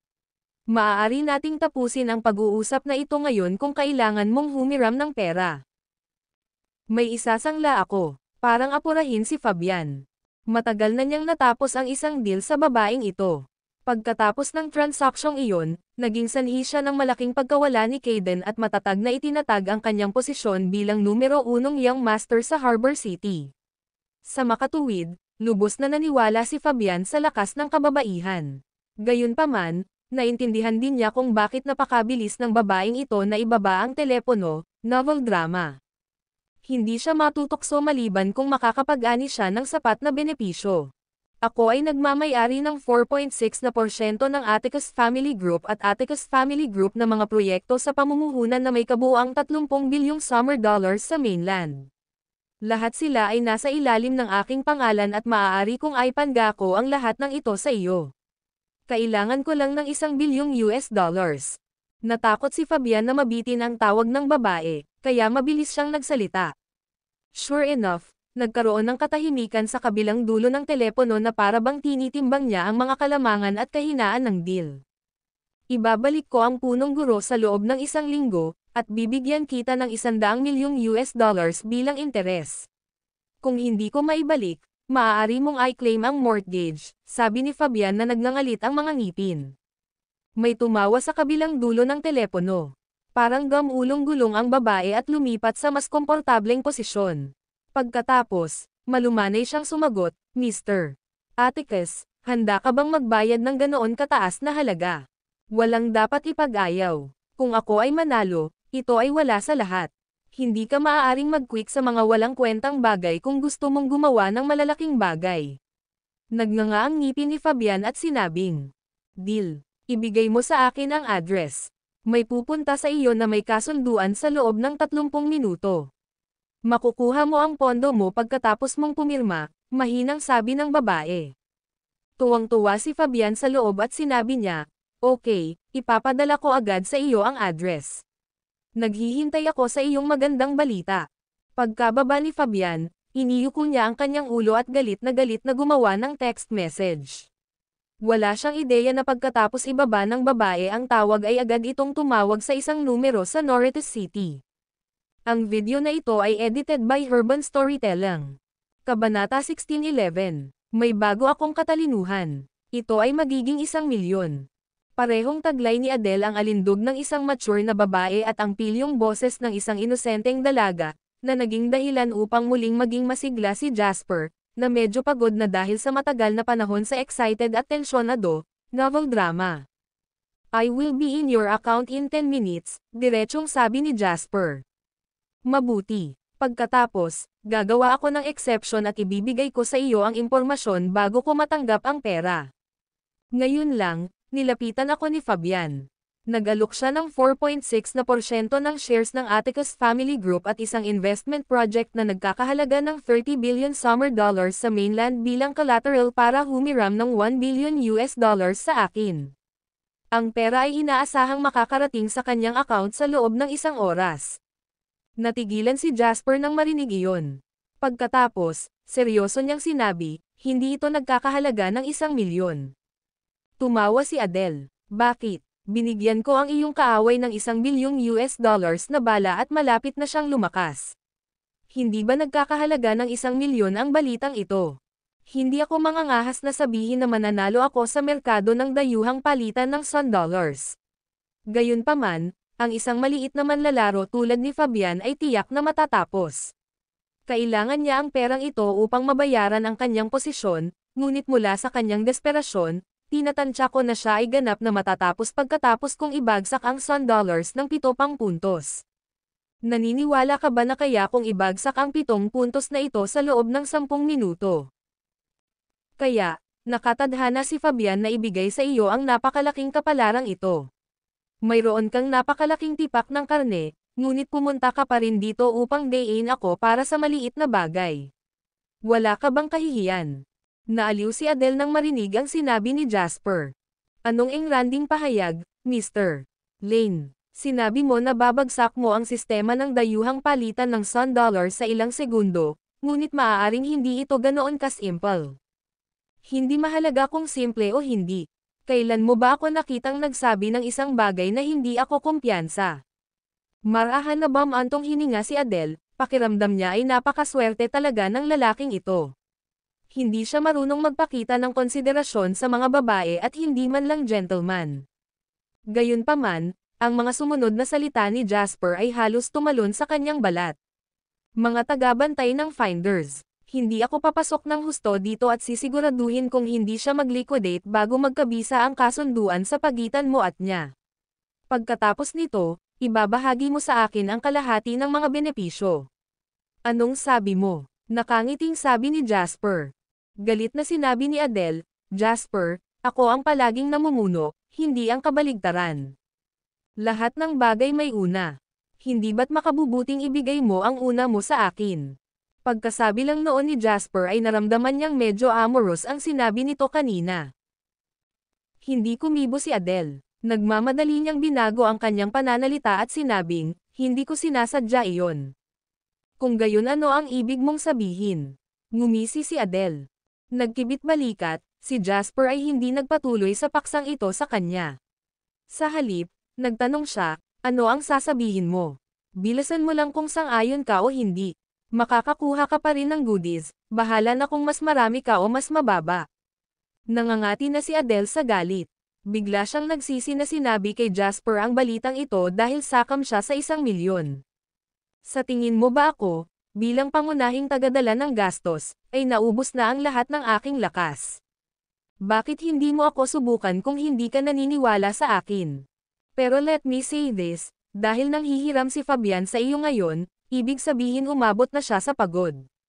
Maaaring maliquidate ang kanyang posisyon kung may isa pang pagbaba ng 0.5 point. Kapag naliquidate na niya ang kanyang posisyon, wala na siyang pakinabang sa 1 billion na iyon. Kung hindi mo pinirmahan ang kasunduan sa oras na mangyari iyon, mawawala sa iyo ang mga bagay na mayroon ka na sa iyong palad. Nang marinig ni Adele ang sinabi ni Jasper, kinagat niya ang kanyang labi at mapait na sinabi, "Fine, But you have to choose either the shares of Atticus Family Group and the property in the mainland, not both. Ayoko ng shares nila, mahihirapan ako. Pero, I'm sure na top-notch quality ang mga property na ipinuhunan nila sa mainland, kaya kukunin ko na, natatawang sabi ni Jasper. Pumunta ka sa impyerno. Pagkababa ni Jasper ng telepono, tumawa siya. Pagkatapos, pinaikit niya ang kanyang mga mata at tumingin sa candlestick chart. Ang video na ito ay edited by Urban Storytelling. Kabanata 1612. Fabian, o Fabian, nakakatuwa. Narinig ni Henry ang mga salita ni Jasper at nagtanong, ano ang problema? Ipinaliwanag ni Jasper ang pasikot-sikot at saka ngumiti. Ito ay isang sorpresa. Dahil gusto pa rin ni Fabian na magpumiglas bago ang kanyang nalalapit na kamatayan, bibigyan natin siya ng ilang oras para makipaglaban. Hindi pa huli ang lahat para patayin siya pagkatapos natin siyang maubos ng lubusan. Okay, natuwa si Henry. Masaya siya hanggat kaya nilang pahirapan pa si Fabian. Makalipas ang kalahating oras, nakatanggap si Fabian ng isang lalaki at isang babae sa kanyang tahanan sa Harbor City. Nagkakaintindihan ang magkabilang panig sa layunin at pagkakakilanlan ng isa't isa, kaya't walang masabi. Mr. Atticus, magkakabisa kaagad ang dokumentong ito pagkatapos mong lagdaan at kumpirmahin ito. Pagkatapos nito, ang mga pondo na kailangan mo ay makakarating kaagad sa iyong itinalagang account. Siyempre, upang matiyak ang seguridad ng transaksyon, kailangan din naming alisin ang isang maliit na bilang ng iyong mga sertipiko ng pagmamay-ari ng equity at lahat ng mga karapatan sa iyong mga proyekto sa pamumuhunan sa mainland. Ngumisi si Fabian at sinabing, sino ang mga ngahas na talikuran ang utang ng Brown family. Habang sinasabi niya iyon, pinirmahan na ni Fabian ang kanyang pangalan. Alisin mo sila at ikredito kaagad ang pera sa aking account, malamig na sabi ni Fabian. Hindi alintana ng lalaki at babae ang masamang ugali ni Fabian. Mga empleyado lang sila at kailangan lang nilang gawin ang mga bagay na iniutos sa kanila. Hindi nagtagal pagkaalis ng dalawa, nakatanggap si Fabian ng balita na dumating na ang pondo. Huminga ng malalim, biglang tumayo si Fabian. Pagkatapos, inutusan niya ang kanyang mga nasasakupan na takpan ang lahat ng pondo bago tingnan ang balanse ng kita at pagkalugi na sa wakas ay bumalik sa normal sa kanyang account. Kinagat niya ang kanyang mga ngipin at sinabing, Jasper, sa pagkakataong ito, hindi na kita bibigyan ng pagkakataong makabalik. Para bang kumpirmahin ang sinabi ni Fabian, biglang nagbago ang candlestick chart ng Sun Dollars Foreign Exchange. Ang mga pondong nagmula ng wala saan ay nagsimulang i-short ito ng walang babala. Ang perang ito ang naging huling timbang na magbibigay ng tip sa balanse ng timangan. Bumagsak ang Sun Dollars. Nagsimulang iwagayway ng maikli ang madugong karit nito habang galit na galit nitong inaani ang mahabang pondo. Libu-libong account ang agad na naliquidate para sa mga nagpumilit na manatili sa mahabang posisyon. Pagkatapos, ang pandaigdigang bilog ng kapital ay nabaliw. Ito ang unang pagkakataon na may marahas na nagwasak sa mga hadlang sa ekonomiya ng isang bansa. Sa isang iglap, ang merkado ng dayuhang palitan ng Sun Dollar ay naging isang partido para sa maikling panig. Lahat ng mga taong sumali noon ay makakakuha ng isang piraso ng pie doon at pagkatapos. Samantala, naliquidate ang account ni Fabian sa isang kisap mata. 10 bilyong dolyar ang agad na nawala. Ang pera na ito ay naging mga trepeo na inani ng maikling bahagi. Sa sandaling ito, hindi man lang nag-react si Fabian. Liquidated. Novel drama. Ang matinding pabago-bago ng kanyang kalooban ang dahilan ng biglang pagtayo ni Fabian. Nakatitig siya ng diretso sa screen ng computer sa harap niya, at sa oras na sa wakas ay napagtanto ng kanyang utak kung ano ang nangyayari, ang lahat ng kanyang. Naliquidate ang mga account. Kasabay nito, ang halaga ng Sun Dollars ay bumagsak ng 8%. Ang lahat ng ito ay nangyari sa loob lamang ng ilang segundo. Nakaramdam si Fabian ng matinding kirot sa kanyang puso, nagdilim ang kanyang paningin, naninikip ang kanyang lalamunan, at pagkatapos ay ibinuka niya ang kanyang bibig. Sa nakakaawang tunog, isang subo ng dugo ang nag-spray sa screen ng computer. Ang video na ito ay edited by Urban Storytelling. Kabanata 1613. Ang biglaang paglitaw ng mga pondo ay hindi lamang ganap na pinaalis si Fabian sa laro, maging ang Softwin at Quantum Fund ay nasira. Paano magiging ganito? Sa loob ng punong tanggapan ng Softwin, pinanood ni Echo ang candlestick chart ng Sun Dollars Foreign Exchange na parang pinugutan ng ulo. Nagsimulang bumuhos ang malamig na pawis mula sa kanyang katawan na parang may full power na showerhead na bumubuhos sa ibabaw niya. Si Echo, natuyo ang bibig at malamig ang mga kamay at paa, ay parang lumulutang ang kanyang mga binti, na para bang nakatapak sa ulap. Ang candlestick chart sa harap niya ay parang hindi totoo. Mr. Welch, ang isang subordinate ay nagmamadaling tumakbo sa kanya at sinabi na may hindi magandang ekspresyon sa kanyang mukha. Narito ang chairman. Sa 4 na salita lang ay mabilis na kumalat sa buong katawan niya ang lamig ng mga kamay at paa ni Echo. Pakiramdam niya ay nakagawa siya ng isang karumal-dumal na krimen at wala nang matatakbuhan. Sa ngayon, ini-escort siya sa execution ground para hintayin ang huling bala, novel drama. Nasaan siya? Tuyong tanong ni Echo. Nandito na ako. Sa likod niya ay isang napakalalim at galit na boses. Nanginig ang buong katawan ni Echo nang marinig iyon. Pagkatapos, mabilis siyang lumingon para tingnan ang matanda na humahakbang patungo sa kanya. Kahit na ang kabilang partido ay maikli, ang kanyang makapangyarihang katawan ay nagbigay kay Echo ng walang kapantay na pakiramdam ng pang-aapi. Ang matandang ito ay si Miles Shan, na naging Diyos sa investment circle ng Sunrise Land. Lumapit si Miles kay Echo. Hindi pinansin ang desperado na posisyon ni Echo na halos mapahiga sa lupa dahil sa pagpapakumbaba. Itinaas ni Miles ang kanyang kamay at sinampal ng malakas si Echo sa mukha. Napakalakas ng sampal na ito. Hindi man lang nabigyan ng pagkakataon si Echo na mag-react. Kahit na gawin niya, hindi siya maglakas loob na magtago. Matapos marinig ang malakas at malutong na sampal, nagpakawala si Echo ng isang pigil na ungol. Pagkatapos, umikot siya sa lugar ng 2 beses bago bumagsak sa lupa. Tumulo ang matingkad na pulang dugo sa kanyang puting sando at kurbata. Ang eksena ay mukhang sobrang madyugo. Ikaw, tinuro ni Miles si Echo na bumagsak sa harapan niya at galit na umungol. Kinuha mo ang pera sa investment bank at tinulungan ang mga taga Summerland na salakayin ang Sun Dollars. Ikaw ang pinakadakilang makasalanan sa bansang Sunrise Land. Panipi. Hindi man lang pinansin ni Echo ang sakit na nararamdaman niya. Tinakpan niya ang mukha niya at sumigaw, "Sir, naloko ako ng B***** na si Jasper na iyon sa dirty trick niya. Hindi ko alam kung gaano siya kasama at kabisyo. Isa siyang halimaw. Ang bawat salitang iniinsulto mo sa kanya ngayon ay ang pinakamagandang papuri sa kanya. Kung hindi ka lang tanga at walang utak, paano kanya maloloko?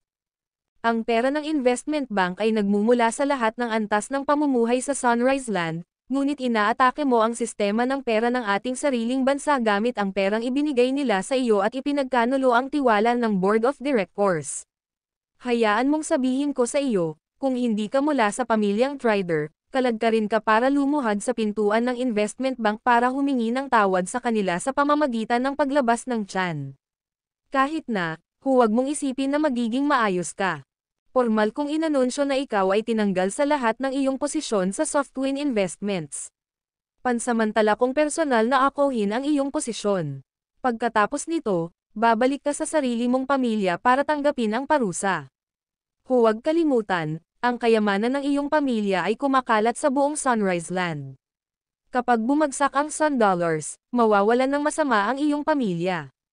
Pag-isipan kung paano mo ito dapat ipaliwanag sa iyong mga nakatatanda at sa mga mamamayan. Kahit na matagal na niyang pinaghandaan ang pag-iisip, kinilabutan pa rin si Echo nang mangyari nga ang lahat ng ito. Ang video na ito ay edited by Herban Storytelling. Kabanata 16:14. Hindi. Mangyaring huwag. Sigaw ni Echo, tumayo siya at gumapang sa paanan ni Miles. Hinawakan niya ang pantalon ni Miles at umiyak ng umiyak, "Sir, please give me another chance. Hindi ko alam kung bakit may misteryosong pondo ng hindi kilalang pinanggalingan ang pumasok sa maikling bahagi. Kung hindi dahil sa pondo, baka nanalo tayo. Nanaginip ka ba?" Malamig na tinignan ni Miles si Echo at nginisyan, "Lolo mo ba si Walt Trider, ang may-ari ng Trider Financial Group? Bakit ang isang makapangyarihang tao ay mangganganak ng isang nakakadismaya na apo? Napakahiwaga ng pondong iyon at hindi alam ang pinagmulan nito, di ba?"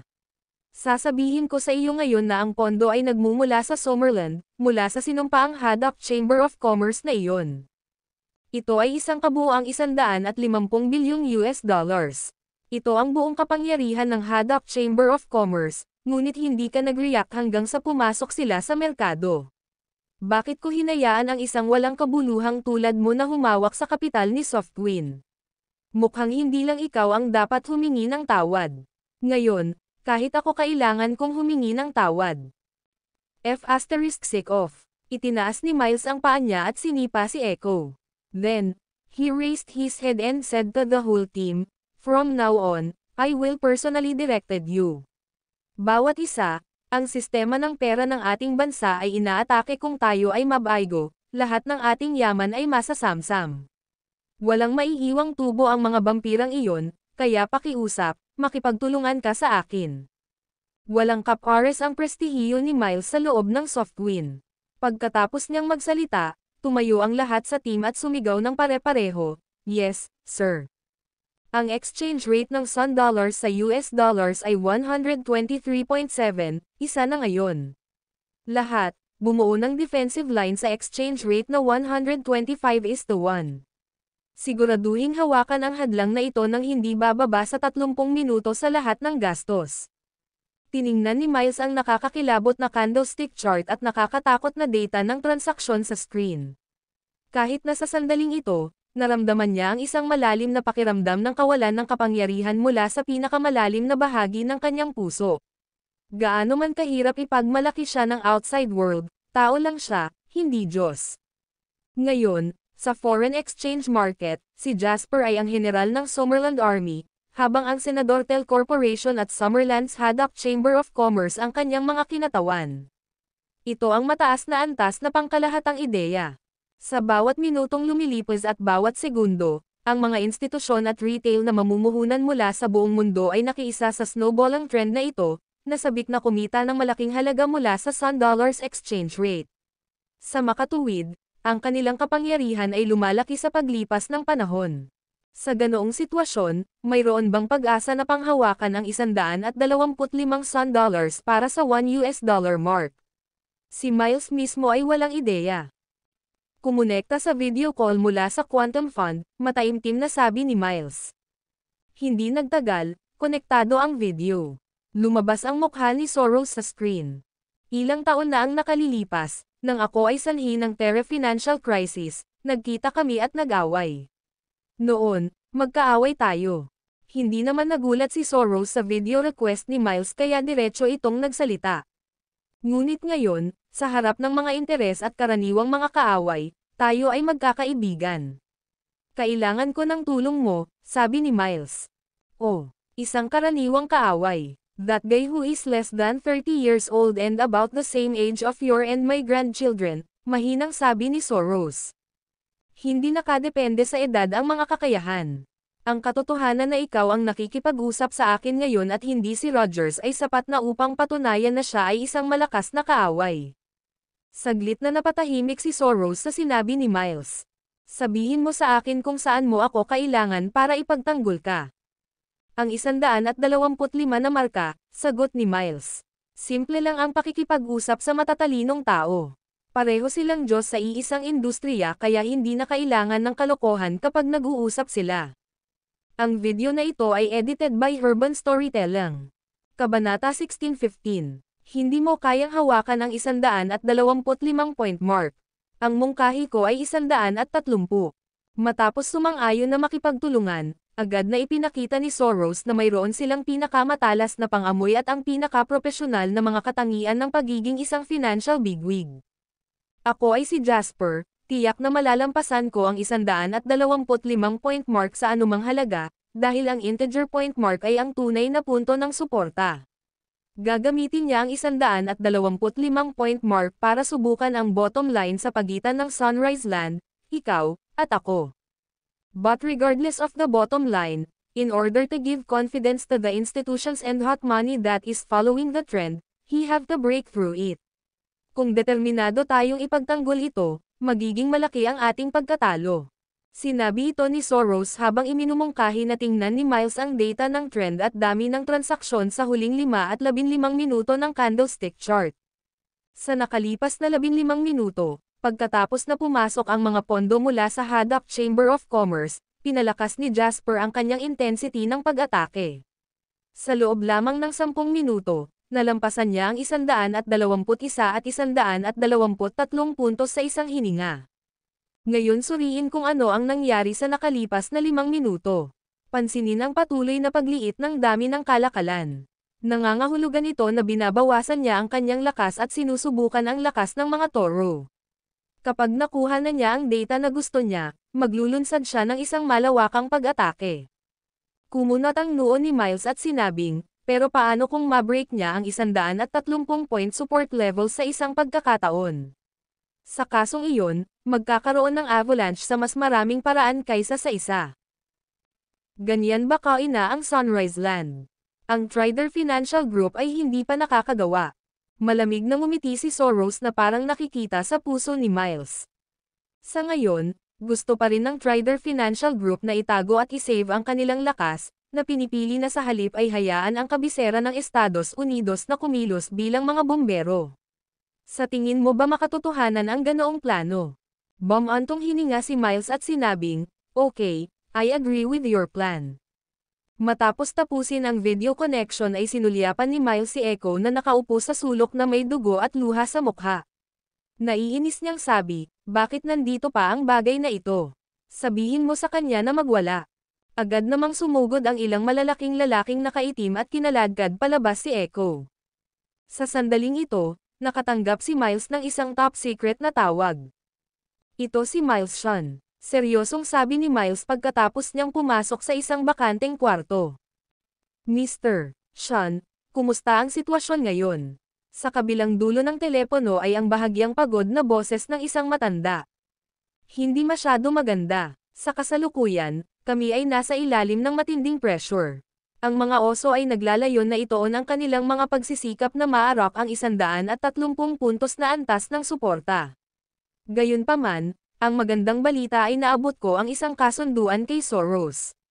Ngayon, susulong tayo at Otres kasabay ng Quantum Foundation." Ang mga salitang ito ay nagpangiti ng malamig sa matanda sa kabilang dulo ng telepono. "Nakakalungkot. Kailangan talaga naming makipagtulungan sa isang kaaway mula sa ilang taon na ang nakakaraan upang labanan ang Summerland." Nakaramdam ng hiya si Miles. Pagkatapos, iniban niya ang usapan at sinabing, "Kumusta ang ulo? Wala nang pag-asang magising ang ulo sa ngayon. Nakikipag-usap na tayo ngayon para pansamantalang gamitin ng deputy ang lahat ng kapangyarihan ng pinuno ayon sa konstitusyon. Gayunpaman, ang mga mapahamak na politiko ay nakikipagtalo ngayon sa kanilang mga interes. Ang mga miyembro ng gabinete sa terminong ito ay may iba pang iniisip. Sa madaling salita, ang sitwasyon ay hindi mukhang optimistiko." Hindi nakaimik si Miles. Sa negosyo, sapat ang bigat ng kanyang pangalan, ngunit pagdating sa politika, naiintindihan niya na hindi siya dapat magsabi ng kahit ano. Hanggang sa mauwi ang mga masasamang politiko na iyon, kailangan mong tiisin ang kasalukuyang presyon, kung hindi ay magiging madilim ang kinabukasan ng bansa. Hindi na mamalayan ni Miles ang kanyang katawan nang marinig ang mga salitang ito. Tapos, sumagot siya, "Siyempre, hindi kita pababayaan, novel drama." Habang sinasagot ni Miles ang mahalagang tawag na ito, nakakulong si Echo sa loob ng sariling opisina. Ang video na ito ay edited by Urban Storytelling. Kabanata 16:16. Biglang napatalon si Echo na parang nabaliw matapos umupo ng walang buhay sa upuan. Hindi ko hahayaan ang anak ng Ab-Asterisk na si Jasper na maging napakalaya at hindi napigilan. Sa pag-iisip ng mga kahabag-habag na susunod na mangyayari sa kanya, nagkaroon ng gana si Echo na balatan ng buhay si Jasper. Galit na galit siyang naglakad. Pagkatapos, kinuha niya ang telepono at diretsyong tinawagan si Fabian. Ang hindi inaasahan ni Echo ay ang hina ng boses ni Fabian. "Tapos ka na rin, no?" Ang unang pangungusap ni Fabian ay matagumpay na ikinagalit ni Echo. "Hindi ako naparito para makipag-away sa iyo," malamig na sagot ni Echo.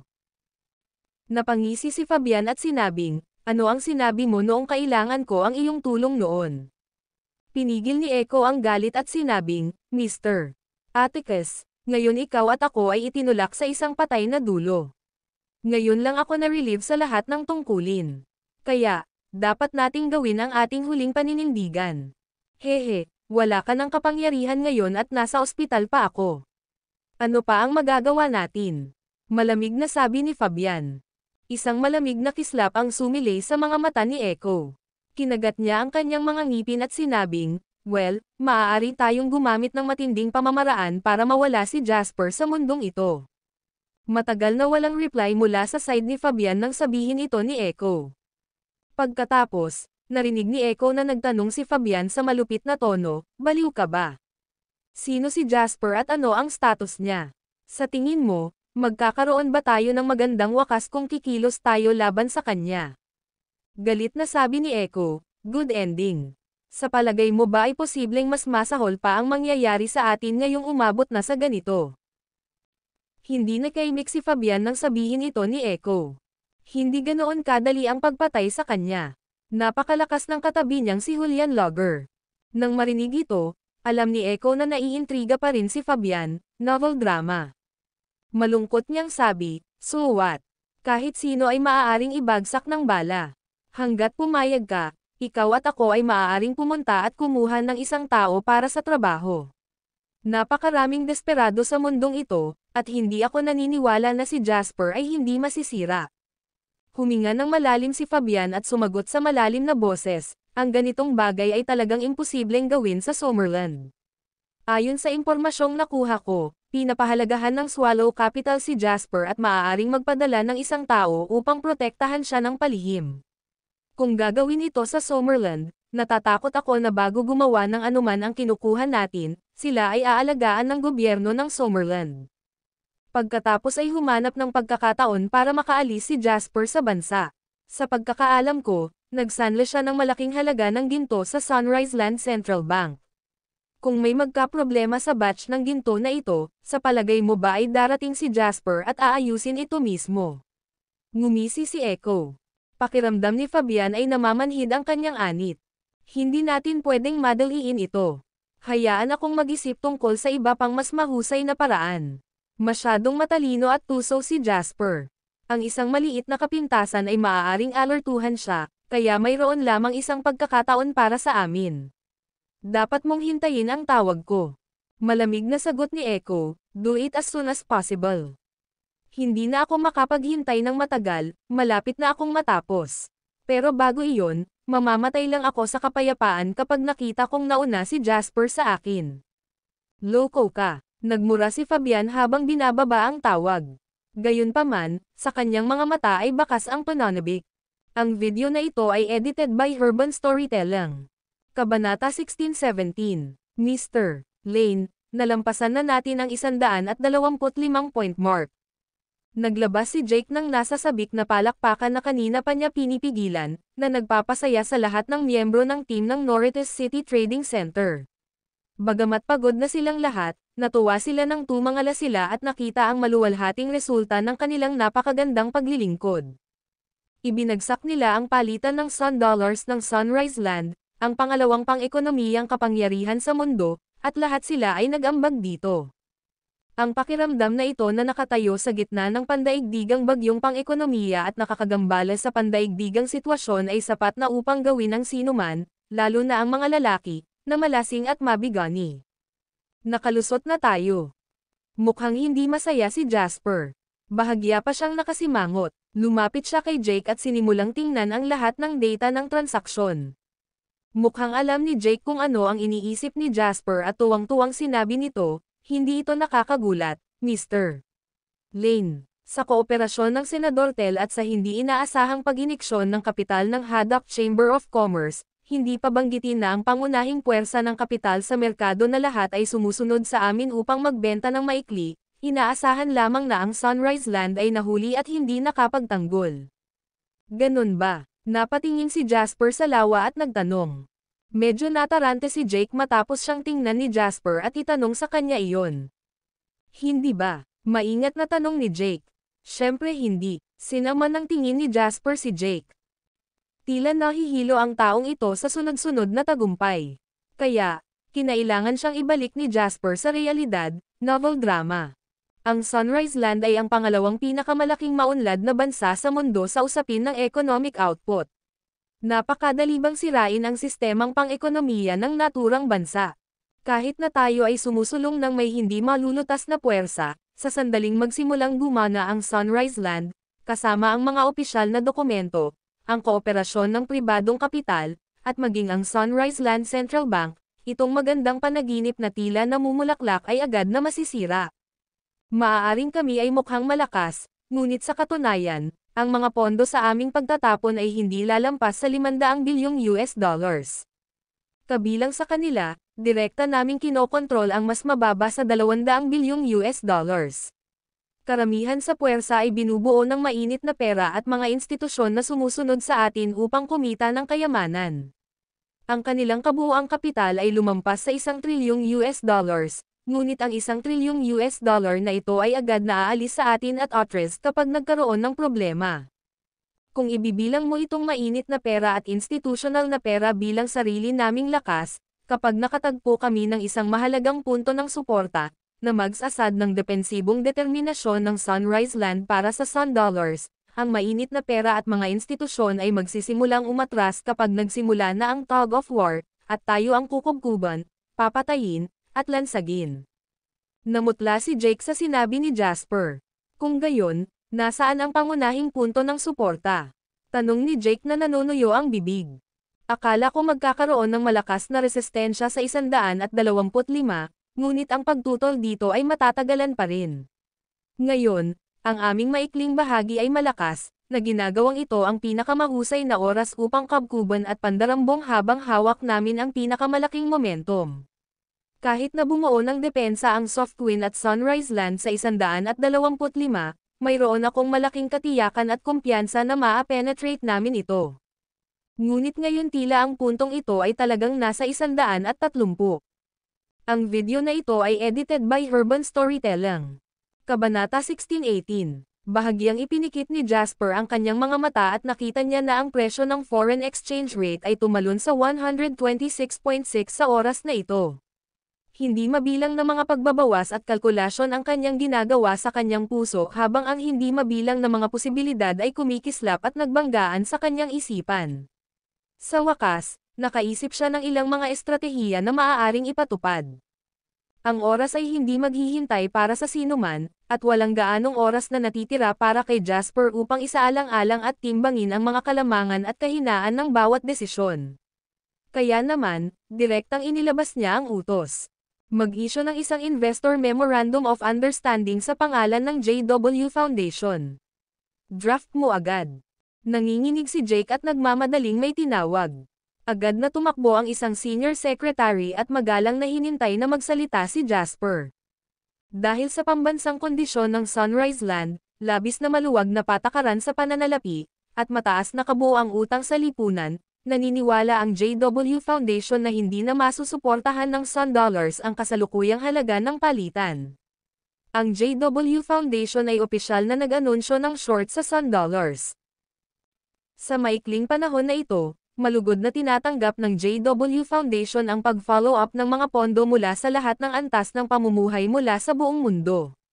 Ang JW Foundation ay manggaguna sa pamumuhunan na 100 bilyong US dollars. Sa ilalim ng saligan ng katwiran, legalidad, at pagsunod, magsusumikap kami para sa pinakamalaking puwang ng kita para sa mga namumuhunan.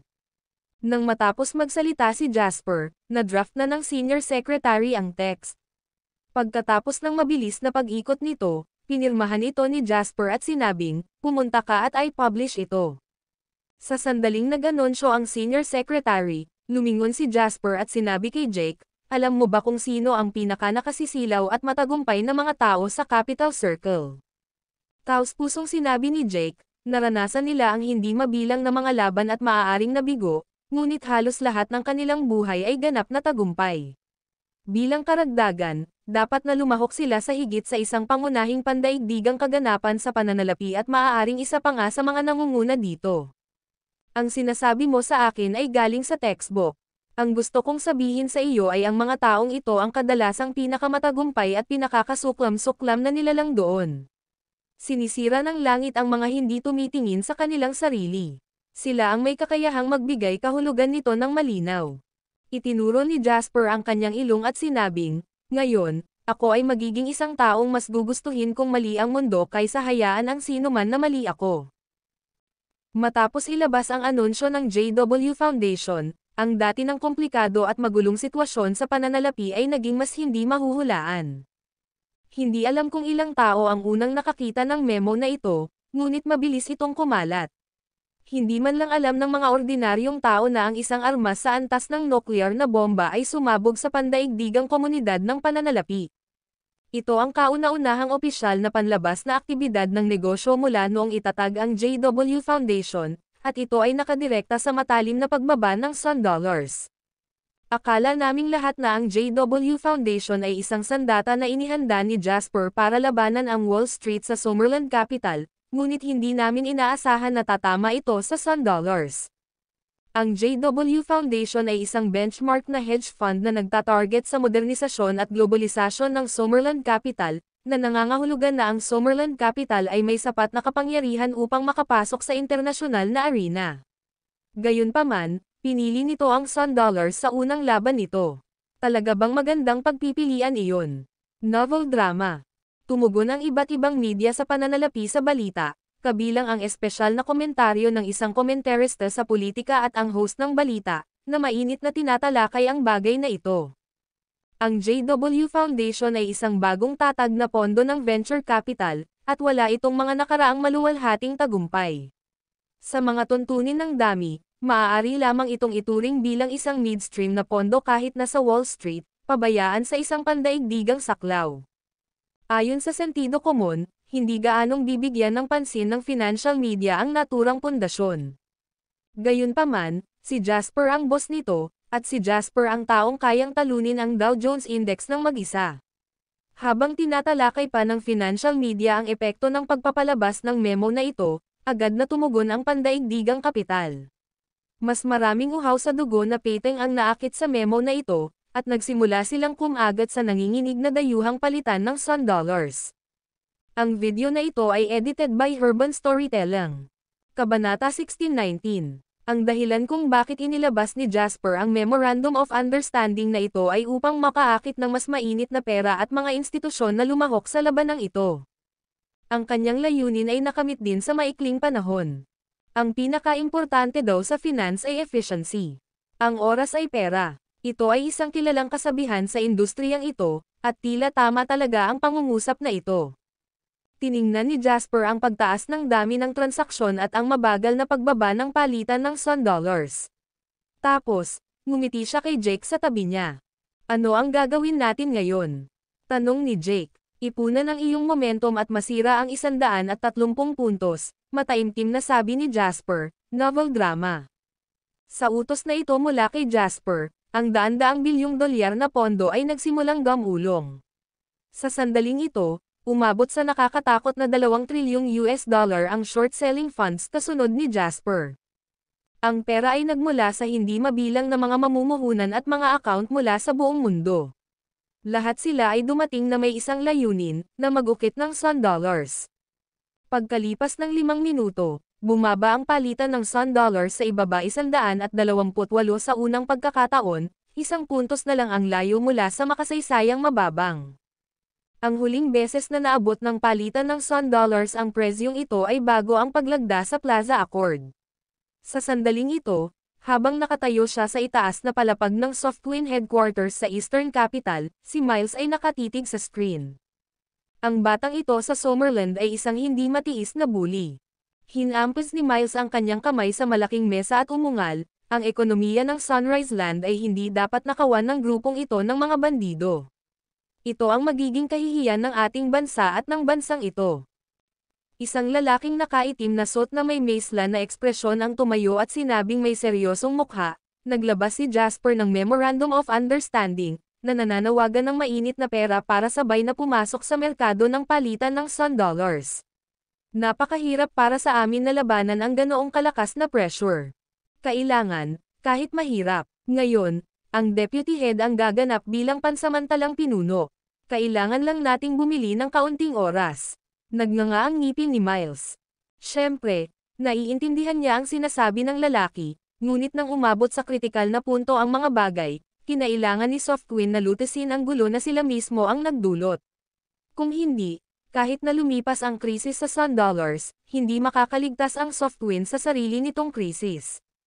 Habang iniisip niya ito, gusto ni Miles na makakuha ng kalagkarin si Echo sa harap niya at hiwain siya ng 1,000 piraso.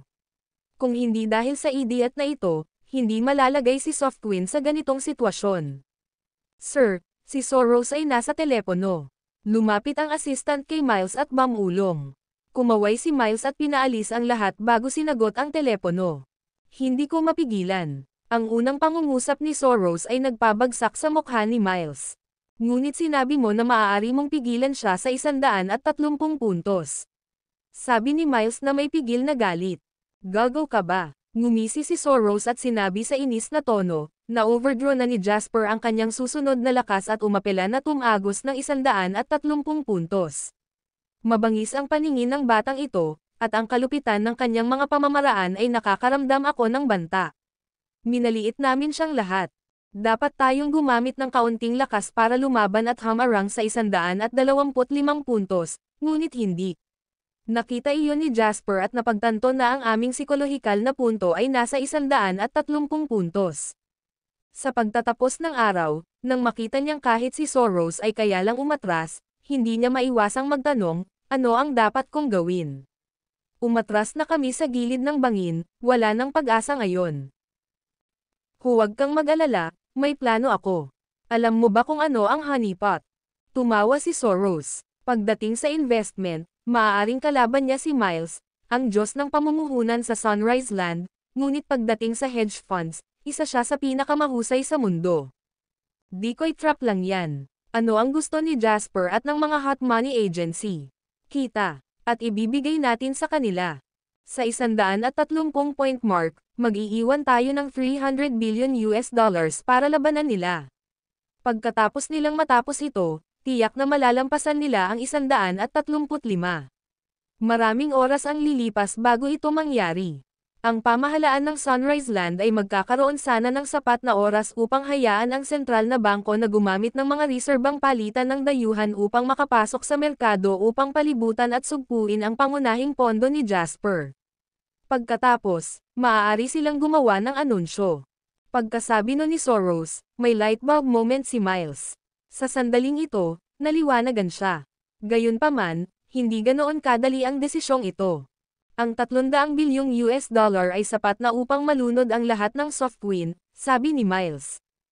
Ito ang kailangan mong isaalang-alang. Ibinigay ko na sa iyo ang solusyon, ngunit kung paano ito gagawin, hindi ako makikialam, mahinang sabi ni Soros. Sumagot si Miles sa nagngangalit na mga ngipin, gaano kasigurado? Ang capital market ay hindi sigurado. Kung tatanungin mo ako kung gaano ako katiyak, masasabi ko lang sa iyo na hindi ako dahil bawat desisyon na gagawin ko ay pinag-isipan sa ilalim ng premise ng kabiguan, sagot ni Soros. Kung gayon, paano mo inaasahan na gagawin ko ang desisyong ito? Nagalit si Miles. Ang pinag-uusapan natin ay tungkol sa $300 bilyong. Kung mabaygo ang pag-follow up, ibibigay namin ang 300 bilyon ng walang bayad. Hanggat ang Bangko Sentral ng Sunrise Land ay sapat na mabilis na maglabas ng mga reserbang palitan ng mga dayuhan, kung gayon ay hindi makakatakbo si Jasper kahit na gusto niya. Kakailanganin niya ng oras upang bawiin ang dami ng daan-daang bilyong dolyar. Napatahimik si Miles sa sinabi ni Soros. Gagawin ko ang sinabi mo, ngunit dapat akong tulungan ng Wall Street Capital sa bagay na ito, sabi ni Miles. Huwag mag-alala, hindi lang papanoorin ng Wall Street ang pagbagsak ng Sun Dollars. Ang video na ito ay edited by Urban Storytelling. Kabanata 1620. Ang exchange rate market ng Sun Dollars ay puno ng mga demonyo. Ang halaga ng palitan ng Sun Dollars ay patuloy na lumalapit sa 130 mark, novel drama. Mr. Lane, ang paglaban ay hindi kasing tindi gaya ng inaakala namin. Nagsumbong si Jake kay Jasper. Sa desktop sa harap ni Jasper ay 5 o 6 na monitor, bawat isa ay nagpapakita ng mga siksik na hilera ng data. Kahit na nakakatakot ang napakalaking daloy ng data na ito, Ito ang nanatili pagkatapos ma-filter ng isang profesional na pangkat ng mga analyst ang malaking bahagi ng hindi kinakailangang data. Magpatuloy sa paglusot, bahagyang nagtaas ng kilay si Jasper at sinabing, nasa linya na ang lahat. Soft win man o Wall Street, walang pag-urong. Kailangan nating mag-break ng 130 points. Okay. Pagkasagot ni Jake ay agad itong bumalik sa kanyang pwesto at nagsimulang magturo sa team na isagawa ang utos. Sa sandaling ito, itinuring ng mga short seller ang Norritos City Trading Center ng Jasper bilang core at ang Harbor City at Waterhoof City Trading Centers bilang mga affiliate. Magkasama, sila ang bumubuo sa pangunahing unang antas. Ang second echelon ay ang Senadortel Corporation at ang mga pondo ng Haddock Chamber of Commerce na kakasali pa lang. Ang dahilan kung bakit sila tinawag na pangalawang echelon ay hindi dahil ang kanilang lakas ay hindi sapat. Sa katunayan, ang mga pondo ng dalawang entity na pinagsama ay higit pa sa 3 pangangalakal ni Jasper. Mga sentro, kung tutuusin, mayroon silang kasaysayan. Gayunpaman, ang mga maiikling nagbebenta ay nagpapatupad ng mga order ni Jasper bilang kanilang pangunahing ngayon. Ito ay kinilala ng lahat, kaya dahil dito, maaari lamang silang ituring na pangalawang echelon. Ang huling paligid ay ang iba pang mainit na pera at mga institusyon. Ang laki ng pondong ito ang pinakamalaki, ngunit ito rin ang pinakakakalat. Kung walang pangunahing awtoridad, ibabase lamang nila ang kanilang mga aksyon sa direksyon at sitwasyon ng merkado. Sila ang pinaka-hindi makontrol, ngunit dahil sila ay hindi nakokontrol, sila rin ang pinakadelikado. Tulad ng para sa mahabang bahagi, ito ay mas simple. Parehong core ang Softwin at Wall Street Capital, at ang lokal na kabisera ng Sunrise Land ay nasa paligid. Bagamat hindi malakas ang periphery strength, parehong higanti ang Softwin at Wall Street Capital. Sa dahan-daang pagharap ng dalawang panig sa isa't isa, ang halaga ng palitan ng Sun Dollars ay unti-unting lumalapit sa 130 point mark ngayon ay umabot na sa 129 na puntos. Gayunpaman, nang malapit na itong masira ang 130 point support point mula sa 129 points, ang mga bear ay nakatagpo ng matinding pagtutol mula sa mga toro. Sa data ng merkado, ang presyo ng palitan ng Sun Dollars ay patuloy na huminto sa 129 at 129.8. Nangangahulugan ito na ang shorts ay mabangis na umaatake, ngunit ang longs ay nananatili at humahawak sa 129.9 puntos. Mr. Lane, lumitaw ang pagtutol, at ito ay napakalakas. Sa kasalukuyan, ang dalawang panig ay namuhunan ng halos 150 bilyong US dollars bawat isa, ngunit hindi pa rin namin makita ang ilalim ng linya ng mahabang depensa. Pagkasabi nun ni Jake, naglakad na si Jasper papunta sa kanya. Sa sandaling ito, 5 minuto na ang matinding kompetisyon sa pagitan ng dalawang partido. Kahit na ang 5 minuto ay tila isang maikling sandali, 150 bilyong US dollars mula sa magkabilang panig ay naubos sa panahong ito, at ang bilang ay patuloy na tumataas ng galit na galit. Sabihin sa mga trading center ng Waterhoof City at Harbor City na umatras at abisuhan si Senador Tel na pabagalin ang pag-atake ng naaangkop.